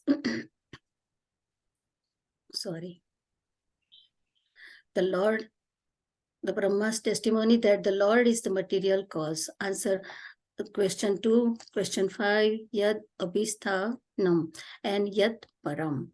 34 to 38 is it is not possible to completely know the Lord. And 39 to 46, answer question number 4, is Brahma describes the original creator Mahavishnu knowing the Lord. And 2.6 is the Garbhodakshai Vishnu is here explained here. So like what is the universe composed of? The Lord is both the material and effective cause of the universe. Garbhodakshai Vishnu's subtle sense organs, sense object, tanmatra plus elements. The Prabhuji is explained in the previous chapter. Garbhodakshai Vishnu's gross sense organ, sense devata, subtle sense organ of Virat Rupa, Jiva, and limbs of the general various ingredients of the universe. And here is like Lord's organ and products and everything. But before that one, I would like to say the connection for the before this chapter is the Lord Mahavishnu, although lying in the casual ocean, came out of it and dividing himself as Hiranyagarbha, he entered into each universe and assumed the Virat Rupa with thousands of legs, arms, mouths, and heads, etc. And like the Brahmanas represent his mouth, the Kshatriyas his arms, Vaishya his thighs, the Shudras are born of his legs. And from like all these planetary systems, the lower planet, middle and upper planet, the lower planetary systems is the limit of the earthly. And he said that is situated in his legs. The middle planetary system beginning from Bhuvaloka are situated in his navel, and the still higher planetary systems occupied by the demigods and highly cultured sages, saints are situated in the chest of the Supreme Lord. So like all these explanations in the connections with the 5th chapter to 6th chapter. So in 6 chapters and like a Lord forefront of the chest and all these neck and universal form is described here. And then divided the whole planetary system into 3 divisions, namely the lower planetary systems on the leg up to the earth, the middle planetary systems on the navel, and the upper planetary system Swargaloka from the chest to the head of the Supreme Personality. And then like continues this chapter in this sixth one, the Purush Sukta. In confirmed, the Lord Brahma said the very first sloka in the mouth of the Virat Purusha, the universal form of the Lord is the generating center of the voice, and the controlling deity is fire, his skin, his six other layers are the generating centers of the Vedic hymns. And his tongues is the productive center of different foodstuffs and delicious for offering of the offering to the demigods, the forefathers, and the general mass of people. And he like all the explanations are there. So his two nostrils are the generating centers of our breathing, and all other airs, his smelling powers generate Ashwini Kumars, the demigods, and all kinds of medicines, herbs. His breathing energies produce different kind of fragrances, and his eyes are generating centers of all kinds of forms and glittering and illuminating. His eyeballs are like the sun and the heavenly planets. His ears hear from all sides, like Sarvatra Sarvada, we said in the 9.37 sloka, and are respectable for all the Vedas, and his senses of hearing and generating center of sky and all kinds of sounds. So like the whole body, the universal body, the Lord body is explaining everything, and Lord's organs and products and all this in this chapter is described very well. The Lord's arms are the productive fields for the great demigods and other leaders of the living entities who protect the general mass. So like the Lords are the shelter for the upper, lower, and heavenly planets, as well as for all that we need. His lotus feet serve as protection from all kinds of fear. So devotee, we should always chant, and like our mind should be there, his lotus feet, because it helps us and protects us from each and everywhere. So so all the organs and everything is described in these chapters, and again, like the back part of the Lord is like the all kinds of frustrations, ignorance, as well as immortality. From his veins flow the great rivers and rivulets, and his bonds are stacked and great mountains. The impersonal features of the Lord is abode of great oceans. His belly is resting place for the materially annihilated living entities. His heart is the abode of the subtle material bodies of living beings. So intelligent men should always chant and do devotional service and focus on his lotus feet and pray for the Lord, the Supreme Personality of Lord.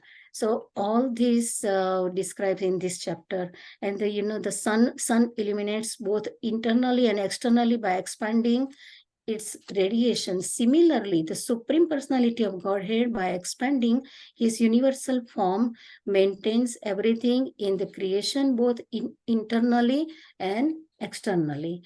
And now in another sections, now Ekpad Vibhuti and Tripad Vibhuti explained here very well. The Supreme Personality of God, his controller also. The Supreme Personality of God is known as the Supreme Reservoir for all material opulence by the 1/4 of his energies, which all the living entities exist. Deathlessness, fearlessness, freedom from the anxieties of old age and disease exist in the kingdom of God, which is beyond the 3 higher planetary systems and beyond the material covering. So the spiritual world and everything explained is very well here. The personality of Godhead, all universe globe, the universal form of the all material elements, qualities, senses are generated.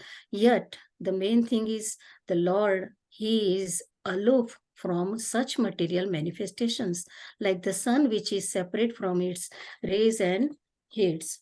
So all this explanation here. So Naradji asks a question and Brahmaji gives the answers, and the Lord organs, product, and everything like body for this and hair for clouds and all this he explained here. And the material manifestation of universes are therefore situated in his powerful material energies, which he accepts self-sufficiently, although he is eternally without affinity of the material modes. And the 34th slok, the memorize this slok and very important also. Brahmaji said to Narada that Naradji, that I have caught hold of the lotus feet of the Supreme Personality of Godhead, Hari, with great zeal. Whatever I say has never proved to have been false, nor is the progress of my mind ever deterred, and nor are my senses ever degraded by temporary attachment to matter. So this is the main thing. And so Brahmaji explained that I just surrender to the Lord, and that is the and so that I don't have to worry. He's like he took the shelter of the Lord, and he created the Visarga Srushti. So Brahmaji continues that that the great Brahma said that the perfect is a disciplic succession of the Vedic wisdom, and although I have undergone all austerities and I am an expert in mystic powers, self-realization, although I am recognized as such by great forefathers of the living entities who offer me respectful obeisances, still I cannot understand him, the Lord, Supreme Lord, the very source of my birth. So still Brahmaji say, I cannot understand Hari, Lord.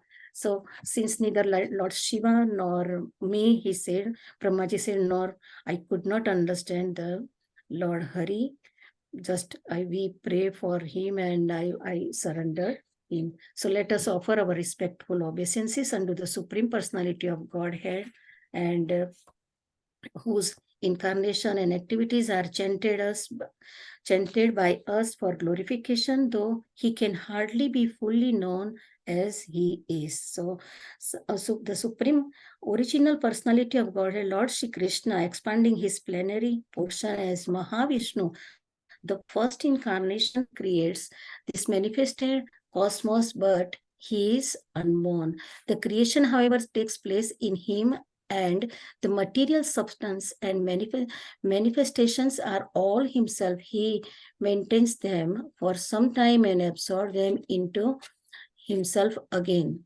So the personality of Godhead is pure and free for all contamination of material things. Hare Krishna, Prabhuji. Yeah, thank you. Thank you so much, Mataji, for the summary. Wonderful. So you can stop. Sorry, Prabhuji. I did not share that screen because I thought it's wasting our time. Okay, so that's fine. Yeah. Thank you. You can stop sharing the screen now. What I have to do? Okay. Stop sharing your screen. Yeah. Okay, thank you. Okay. Yeah, thank you. So any feedbacks anyone would like to do? I already see on the chat we have nice comments. Anyone else would like to share any feedback before we proceed to the next one? I liked how you you mentioned how Purusha Shukta verses link with the verses in this chapter, and then also how the you link to the previous chapter, how the Virat Rupa and the Garbhodakshay Vishnu, the different limbs of the body, and how those two are linked. And then I especially liked how you focused on just surrendering unto the Lord, even we can't understand the Lord, just pray to him and surrender unto him, like Lord Brahma did. Thank you. Yes, thank you. Okay, so let's proceed to the next one. Thank you so much, Mataji, for a nice presentation. So now, thank you, Mataji. So we will continue the chapter number 7. So I think Long Manjari Mataji, right? One more Mataji is there before me. Oh no. The Brahma Narad Samvad, I think that is summarizing 4, 5, and 5, 6, and 7, right? Vijay Radhika, are you summarizing 5, 6, 7? If If it's me, I can do it, Prabhuji. It is my turn, I think. I'm not sure. Brahmanara's. Mate, Vijay Radhika, Mate, you're summarizing 5, 6, and 7, right? Is that right? Yes. Yes. Okay. So, Lavang Manimrati, you can go ahead, and then we'll have Vijay Radhika, Mate. Okay, sure, Prabhuji. Hare Krishna. All glories to Srila Prabhupada, Gurudev, and our Siksha Guru Adichinarayan Prabhu Ki Jai, and all the Vaishnavas. So my chapter is, Prabhuji, you would like to share that picture, Prabhuji? Yes. That's basically Subodhini, right, Mate? Yes, yeah. Yeah. Okay. I have it here. So 2.7 is schedule incarnations with the specific functions. Why we are reading this chapter is like in the previous chapter 2.6, Prabhupada confirmed that as specified in the Purusha Suktas, the main Purusha is Garbhodaksha Vishnu. We heard from Mataji as well. So Garbhodaksha Vishnu is the Purusha, and very complicated topic. We heard about Viswarupa and everything. So after explaining all that to Narad Muni, Brahma says that now we heard about all these. Now let's fun topic, like a interesting topic in understand about all his incarnations and all these which are more pleasing to our ears. So it helps us understand more about. So that's how he starts this chapter. And this chapter is divided into 4 parts. The first one, he explains about the incarnations, and second part, he says about the greatness of Vishnu and what is the mercy, his mercy. And the third part is making the Bhagavan as the superior, all his vibhutis and all. And last chapter is like how we need to distribute this knowledge and all. So in the first part, in the incarnations, he explains about the Varaha incarnation, how he lifted the earth, and how he killed the first even Hiranyaksha, and then Suyajna, how demigods born, all this we can hear, and Kapila, Dattatreya, 4 Kumaras, Naranarayan Rishi. Here, how Naranarayan Rishi has performed both personal way of, I'm going briefly about these incarnations, not detailed. So like performed austerities and penances, and how Cupid also cannot disturb them. So similarly, like how Dhruva Maharaj got Dhruva planet, and Rushabhadev, and Marsha avatar, Hayagriva avatar, Narasimha avatar, Kurma avatar, Vaman Dev. So briefly explains all these, Dhanvantri, Ramachandra avatar, and Krishna, our dear Lord Krishna, how he killed the different demons, and how he performed so much activities even when he's child, like he killed Putana and Sakatasuras, and how he performed all the activities with Brajavasis, how he killed Kaliya. So he explains all that briefly, and Vyasadeva, how he compiled the Vedas and Srimad Bhagavatam, Buddha, Kalki, and Kalki comes at the end of Kali Yuga, and Prabhuji said that then at the end of Kali Yuga, there is no Harikatha, and no austerities will be performed, or no yajnas will be performed. So we all don't want to born that time. So, and then Guna avatars, like how Lord created this world, how he maintains it, and how he annihilates it. And he explains all that. And then Brahma says that all these, we cannot understand Krishna. It's very hard to understand his activities or his potencies. It's so many. Even Anantashesha, having thousands of mouths, he cannot fully describe about the greatness of the Supreme Personality of Godhead. So no one can understand him. But devotees, whoever are surrendered, they can understand them. So we all should surrender to the God, then we can understand him and serve him better. And he says that even the low-born people, like women, Sudras, or low-birth people, even they are surrendered, they can understand the glories of Krishna. And even so the jnanis and yogis, they perform so much austerities and yoga, all these very hard things for us to do in this Kali Yuga. Even they cannot do all these because they will stop at the end because they can't do that one. But the devotional service will have everything. It will have all of those things which they are performing in the yogis and jnanis are performing. So no need to do that, just do devotional service to the Lord. And then Bhagavan is the ultimate factor. The 49th verse, he says Bhagavan is the ultimate factor. He's the one, he is the one, he gets everything. Even we do yajna or anything, he's the one, he's the one, he provides everything to us. And he is so merciful that even if we can't even we can't finish in this lifetime, he is merciful that he will keep that pious whatever we have done, and then we can continue the next life and start from there, being born in a devotee family, and we can continue our bhakti. So he's merciful to keep whatever we did in our previous janma, so we can continue that. And he explains about Paramatma, who is in our heart, Bhagavan, who is the Supreme Personality of Godhead, and Brahman, his effulgence, and how the characteristics of each one, he explains that as well. And then Brahmaji says that I have heard this from Supreme Personality of Godhead, and I have explained to you briefly as well, and you go ahead and expand this and then distribute to everyone. That will give rise to why we need to distribute this one, because that will give bhakti to everyone. So we have to give this, distribute to everyone. That's what Brahmaji gives instruction to everyone. And whoever, like on the last point, I really like the last verse, and I can just read that verse translation. So I really like this verse and the translation. The Lord's activities in association with his different energies should be described, appreciated, and heard in accordance with the teachings of Supreme Lord. If this is done regularly, with devotion and respect, one is sure to get out of the illusory energy of the Lord. So everyone, so many people in this world are struggling.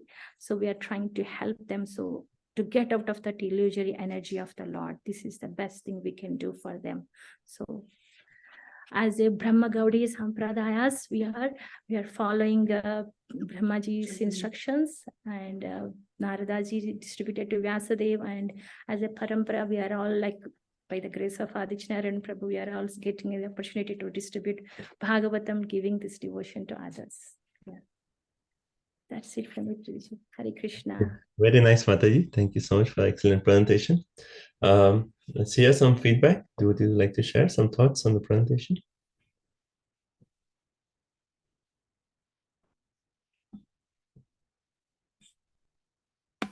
Shataji, thank you so much for so nicely summarizing the chapter.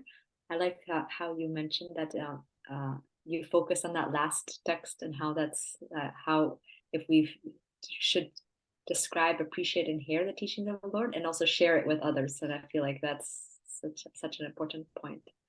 And how you briefly went through all the avatars also, that was also very, very, thank you.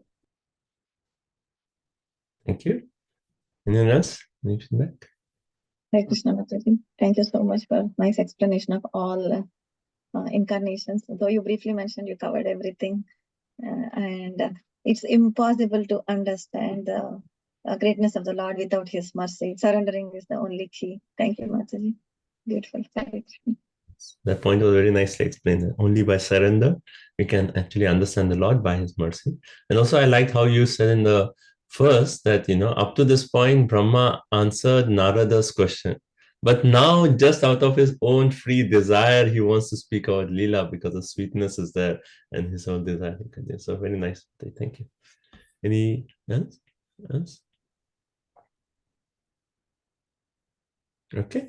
Thank you so much, Long Mataji, for a nice presentation. So we will go on to Vijay Radhika Mataji.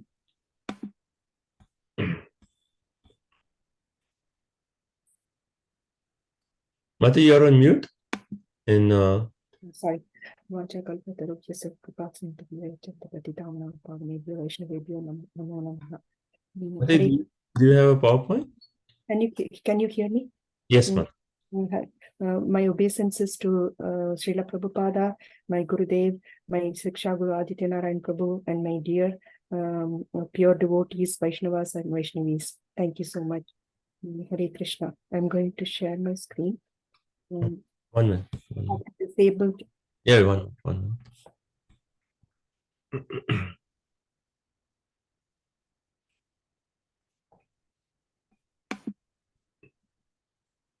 Okay.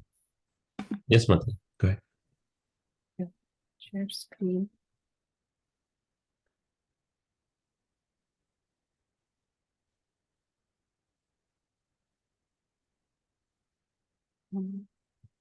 Can you see my screen? Yes, Mataji. Yeah. Okay. Can you go full screen, Mataji? Yeah, I'm going to go full screen. Sorry.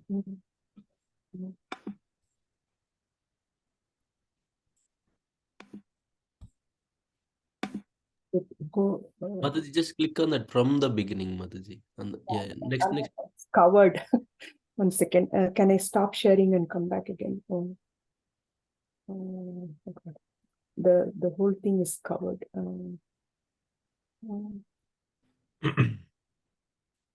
Yeah. Yeah, that's it, Mataji. Just yeah. Okay. Perfect. Yeah. Please start.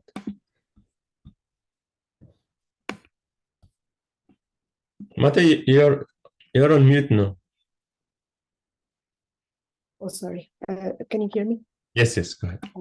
Hare Krishna. Brahma Narada Samvada, conversation between Lord Brahma and Narada Muni.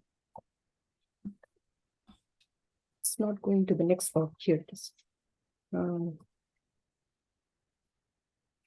Sukadeva Goswami answers Parikshit Maharaja's questions. Sukadeva Goswami explained to Parikshit Maharaja how a materialistic person will begin his spiritual life by meditating upon the universal form of the Lord. After becoming a little more elevated, he begins to meditate on the Paramatma feature of the Lord, who is situated within the heart. Ultimately, when one realizes the personal feature of the Lord, he comes to the platform of pure bhakti or devotional service. After hearing this, Parikshit Maharaja praises Sukadeva Goswami, saying that his words are destroying the darkness of ignorance as the topics of the Supreme Lord are being narrated, and begged him to explain the following: how the Lord engages his personal energies to create this material universe and then winds them again in the sporting spirit of a player. Sukadeva Goswami said, "My dear king, Brahma, the firstborn, on being questioned by Narada, exactly apprised him on this subject, as it has been directly spoken by the Lord to his own son, who was impregnated with Vedic knowledge from his very birth. I will answer your questions by quoting the Brahma Narada Samvada. When Lord Brahma was questioned by his son Narada, he explained the same subject as he heard it directly from the Lord himself. Narada praising his father and asking questions. Narada said to Lord Brahma, "Oh dear father, you know everything about this creation because everything created in the past, present, and future is within your grip, as one knows about a walnut within the grip of one's palm. Bhutabhavya Bhavat Prabhu, you are independent. I think you are the supreme independent Lord Ekaha.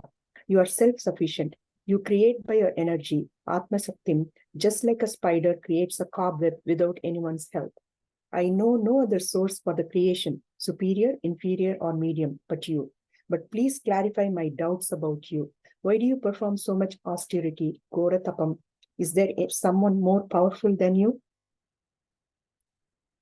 Brahma clarifies Narada's doubts and destroys his convictions.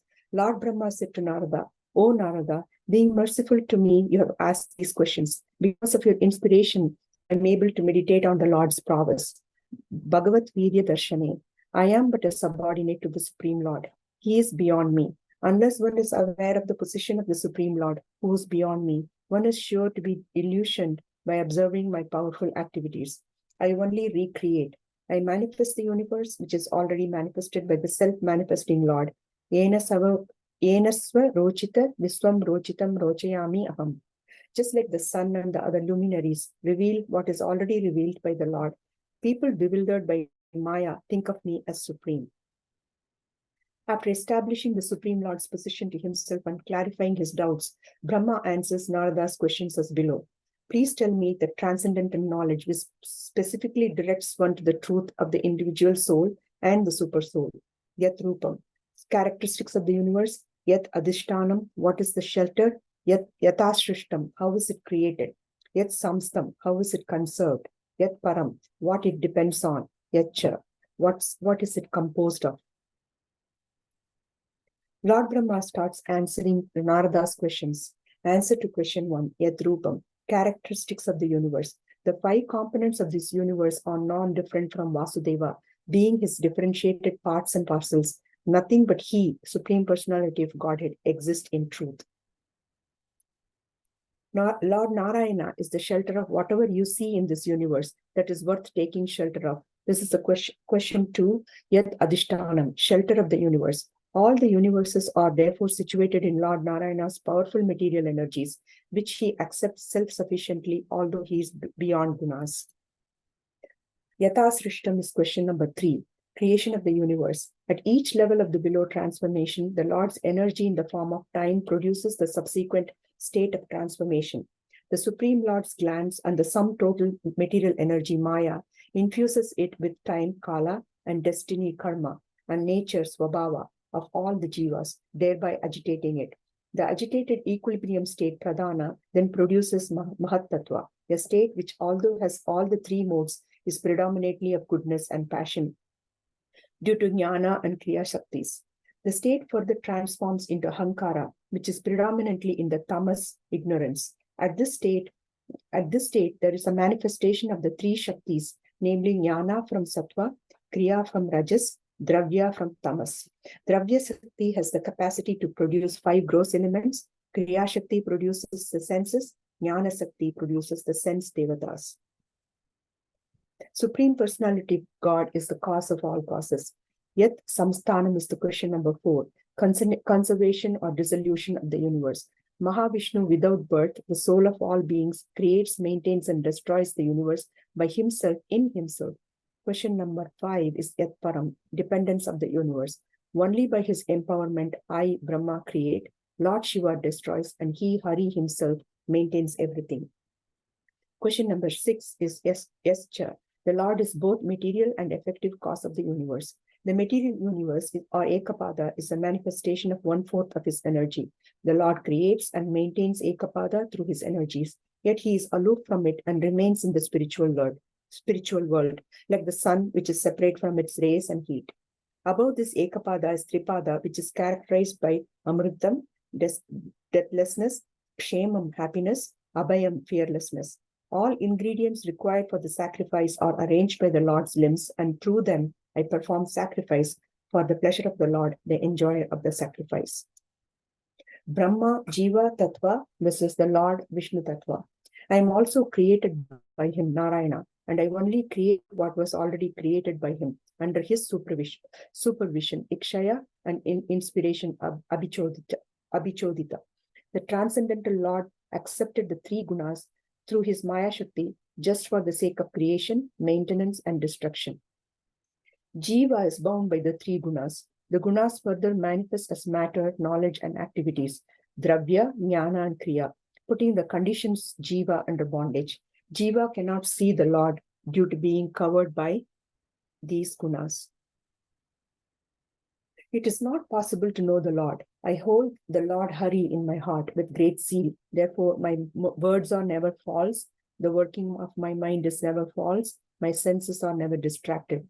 I cannot understand the Lord, although I am in the disciplic succession of the Vedic wisdom, filled with austerities, worshipped by Prajapatis, and expert in mystic powers and self-realization. Even the Lord himself is unable to own his limits. Therefore, it is best for me to surrender unto the Lord's lotus feet, which destroys material existence, Bhavachittam, are all auspicious, Swastiayanam, allow one to perceive all happiness, Sumangalam. I, Shiva, and you cannot ascertain the limits of spiritual wisdom, what to speak of the demigods. Still, let us glorify his activities when he appears as various incarnations, though we cannot fully understand him. How do we know him? Great thinkers who are completely free from material hankerings and who have controlled senses can know him. Only surrendered souls can know the Lord by his mercy. Even lower persons can know the Lord by a devotee's mercy. Devai vidanti atitiranti cha devamayam Sri Shrutahuna Sabarapi Papa Jivaha Yadhyadbhuta Krama Parayana Sila Shiksas Tiryak Janapi Kimu Shrutadarane. My son, my dear son, I have thus explained to you in brief about the Supreme Lord Hari, who creates all the worlds, and without whom nothing exists. Distribute the Srimad Bhagavatam, which is a collection of Lord's vibhutis spoken by the Lord to me, describing it with determination in such a way that it gives rise to bhakti in all living entities. Importance of understanding the creation pastimes. If one constantly describes the Maya in relationship to the Lord, remembers Maya, hears about Maya with proper faith, he will not be bewildered by Maya. The same knowledge is coming down in the unalloyed chain of disciplic succession. Idam Bhagavatam Nama Yanme Bhagavatoditam Sangroyam Vibhutinam Tvam Etat Vipuli Kuru. Brahmaji said to Narada, whatever I have spoken to you about Bhagavatam was explained to me by the Supreme Personality of Godhead, and I am advising you to expand these topics nicely so that people may easily understand the mysterious Bhakti Yoga by transcendental loving service to the Lord. It is to be noted here that the mystery of Bhakti Yoga was disclosed to Brahmaji by the Lord himself. Brahmaji explained the same mystery to Narada. Narada explained it to Vyasa. Vyasa explained it to Sukadeva Goswami. And that same knowledge is coming down in unalloyed chain of disciplic succession. If one is fortunate enough to have received the knowledge in the transcendental disciplic succession, surely he or she will have the chance to understand the mystery of the Lord and that of Srimad Bhagavatam, the sound incarnation of the Lord. My realization, even lower persons like me can know the Lord by devotee's mercy. Getting devotee's mercy is very important for our progress in spiritual life. Surrender unto the Lord's lotus feet, destroys material existence, bhavachittam, or all auspicious svasthiyanam, allow one to perceive all happiness, sumangalam. Distribute the Srimad Bhagavatam is a collection of Lord's vibhuti spoken by the Lord himself, describing it with determination in such a way that it gives rise to bhakti in all living entities. Hare Krishna. Thank you so much, Mati. Nice presentation and nice slides also. You can stop sharing your screen. Stop sharing. Yeah. Okay. Yes. Thank you. Okay, maybe we can hear some comments and I'll make a point. Srimad Bhagavatam is the sound incarnation of the Lord. Thank you, Mataji, for reminding us. Thank you. Distribute Srimad Bhagavatam with the idea of arising bhakti in every living entity. Wonderful. Thank you. I like how you put all the questions in order and then with the answers. That made it easy for us to see the order, the flow. Hare Krishna Mataji, very comprehensive and nice summarization. And I like the point. Darkness of ignorance is destroyed when Harikatha is heard. Thank you, Mataji. Wonderful presentation, Mataji. Really summarized all chapters. Yeah, all 3 chapters. Very nice, Mataji. Beautiful presentation, Mataji. Nicely organized. Thank you. Yes. Thank you so much. So yeah, very nice presentation. I really like your slides, and also I liked like how you had put up like Sanskrit words for each phrase what you wanted to emphasize. So that was also very nice. So thank you. So dear devotees, so we have come to 9:45. So what we have done today, we had overview of the entire second canto. Then we went first 3 chapters. Then we had Sri Radha Mataji do the summary of the first 3 chapters. Then we had chapter 4, 5, 6, 7. And then now we had summary of 5, 6, and 7, right? Brahmanara Samad. And now we are left with the third section, which is actually a question by Parikshit Maharaj and Parikshit Maharaj, Sukadeva Goswami answering Sarga and Visarga aspect and the 10 topics of Srimad Bhagavatam. So I know there are 3 more devotees who are left. So if it's okay with 3, I know you must have all prepared for today. Can we continue next week for 3 presentations? Gopinath Prabhu, Pratna Mataji, and Vijaya Mataji. Sure. It's okay? Because I'm sure you would have prepared for that. Okay. Okay, so thank you all so much. It's so wonderful to get the whole overview of second chapter, the Canto. Even I was like appreciating all the points, like how we went through different phases of the chapters of the second Canto very, very nicely. I'm very impressed by all your wonderful presentations and how you brought up so nice realizations. So I'm very grateful for all of you for studying Bhagavatam so sincerely and giving us your association here. Right. And also how we concluded, like Vijay Radhika Mataji also concluded, and before the long Manji Mataji also concluded, that when Brahma, after he speaks the entire knowledge to Narad Muni, he actually tells Narad Muni, you go and you distribute this knowledge of Srimad Bhagavatam. So especially for us as students of Srimad Bhagavatam, where we're trying to serve Srimad Bhagavatam, we should take this opportunity. And this week until next Sunday is the Bhadra Purnima week, so especially for us, we should really take that step to distribute Srimad Bhagavatam. We have just 1 week left, and all around the world, there is this global push of distributing Srimad Bhagavatam. So please, everyone, consider how you can help with this project. Either you can reach out to your relatives anywhere in US or in India or anywhere, and you can give them a Bhagavatam set. That is something that you can always do. Or you can see your friend circle and talk to them about Bhagavatam, inspire them to take a set of Bhagavatam. We have so many contacts. Just look up your contact list and just think about who will be the one whom would be favorable to receive the special gift of Srimad Bhagavatam. So you can talk to them, or you can actually sponsor a set for the Gram Vidyadan, where we are placing Bhagavatams in villages in India, right? And just for this last stretch, we're giving a very special prize on the entire Srimad Bhagavatam, doing $199 for the full set of Srimad Bhagavatam, and for distribution in India, it is $150. So requesting each one of you in the call, so please take the effort. And this is our way. When we serve Srimad Bhagavatam by distributing Srimad Bhagavatam will empower us to go deeper in the subject matter of Srimad Bhagavatam and have deeper realizations as we are studying Srimad Bhagavatam. Right? Okay. So thank you all so much. So we'll stop here. Any final comments, realizations, any points anyone like to make?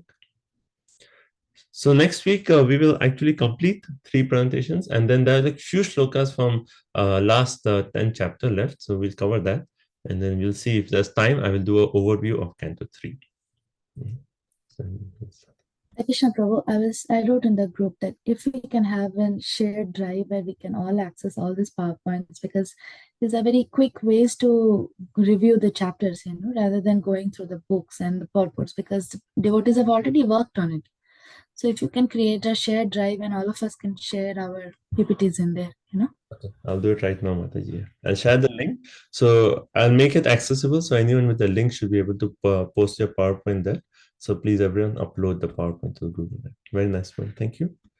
Anyone else? And we can put the PowerPoints that we made in the first canto also, Yes. And also, like, if you find some nice references, you find a nice, like, that article that is, in relationship to what we are reading, or any nice, please share it. So that can be a shared Google Drive. Anyone else? Any final points? So I did mention that next Saturday morning we'll have the final closed book exam, but I'm thinking whether we should postpone it because the last section of 10th chapter is left.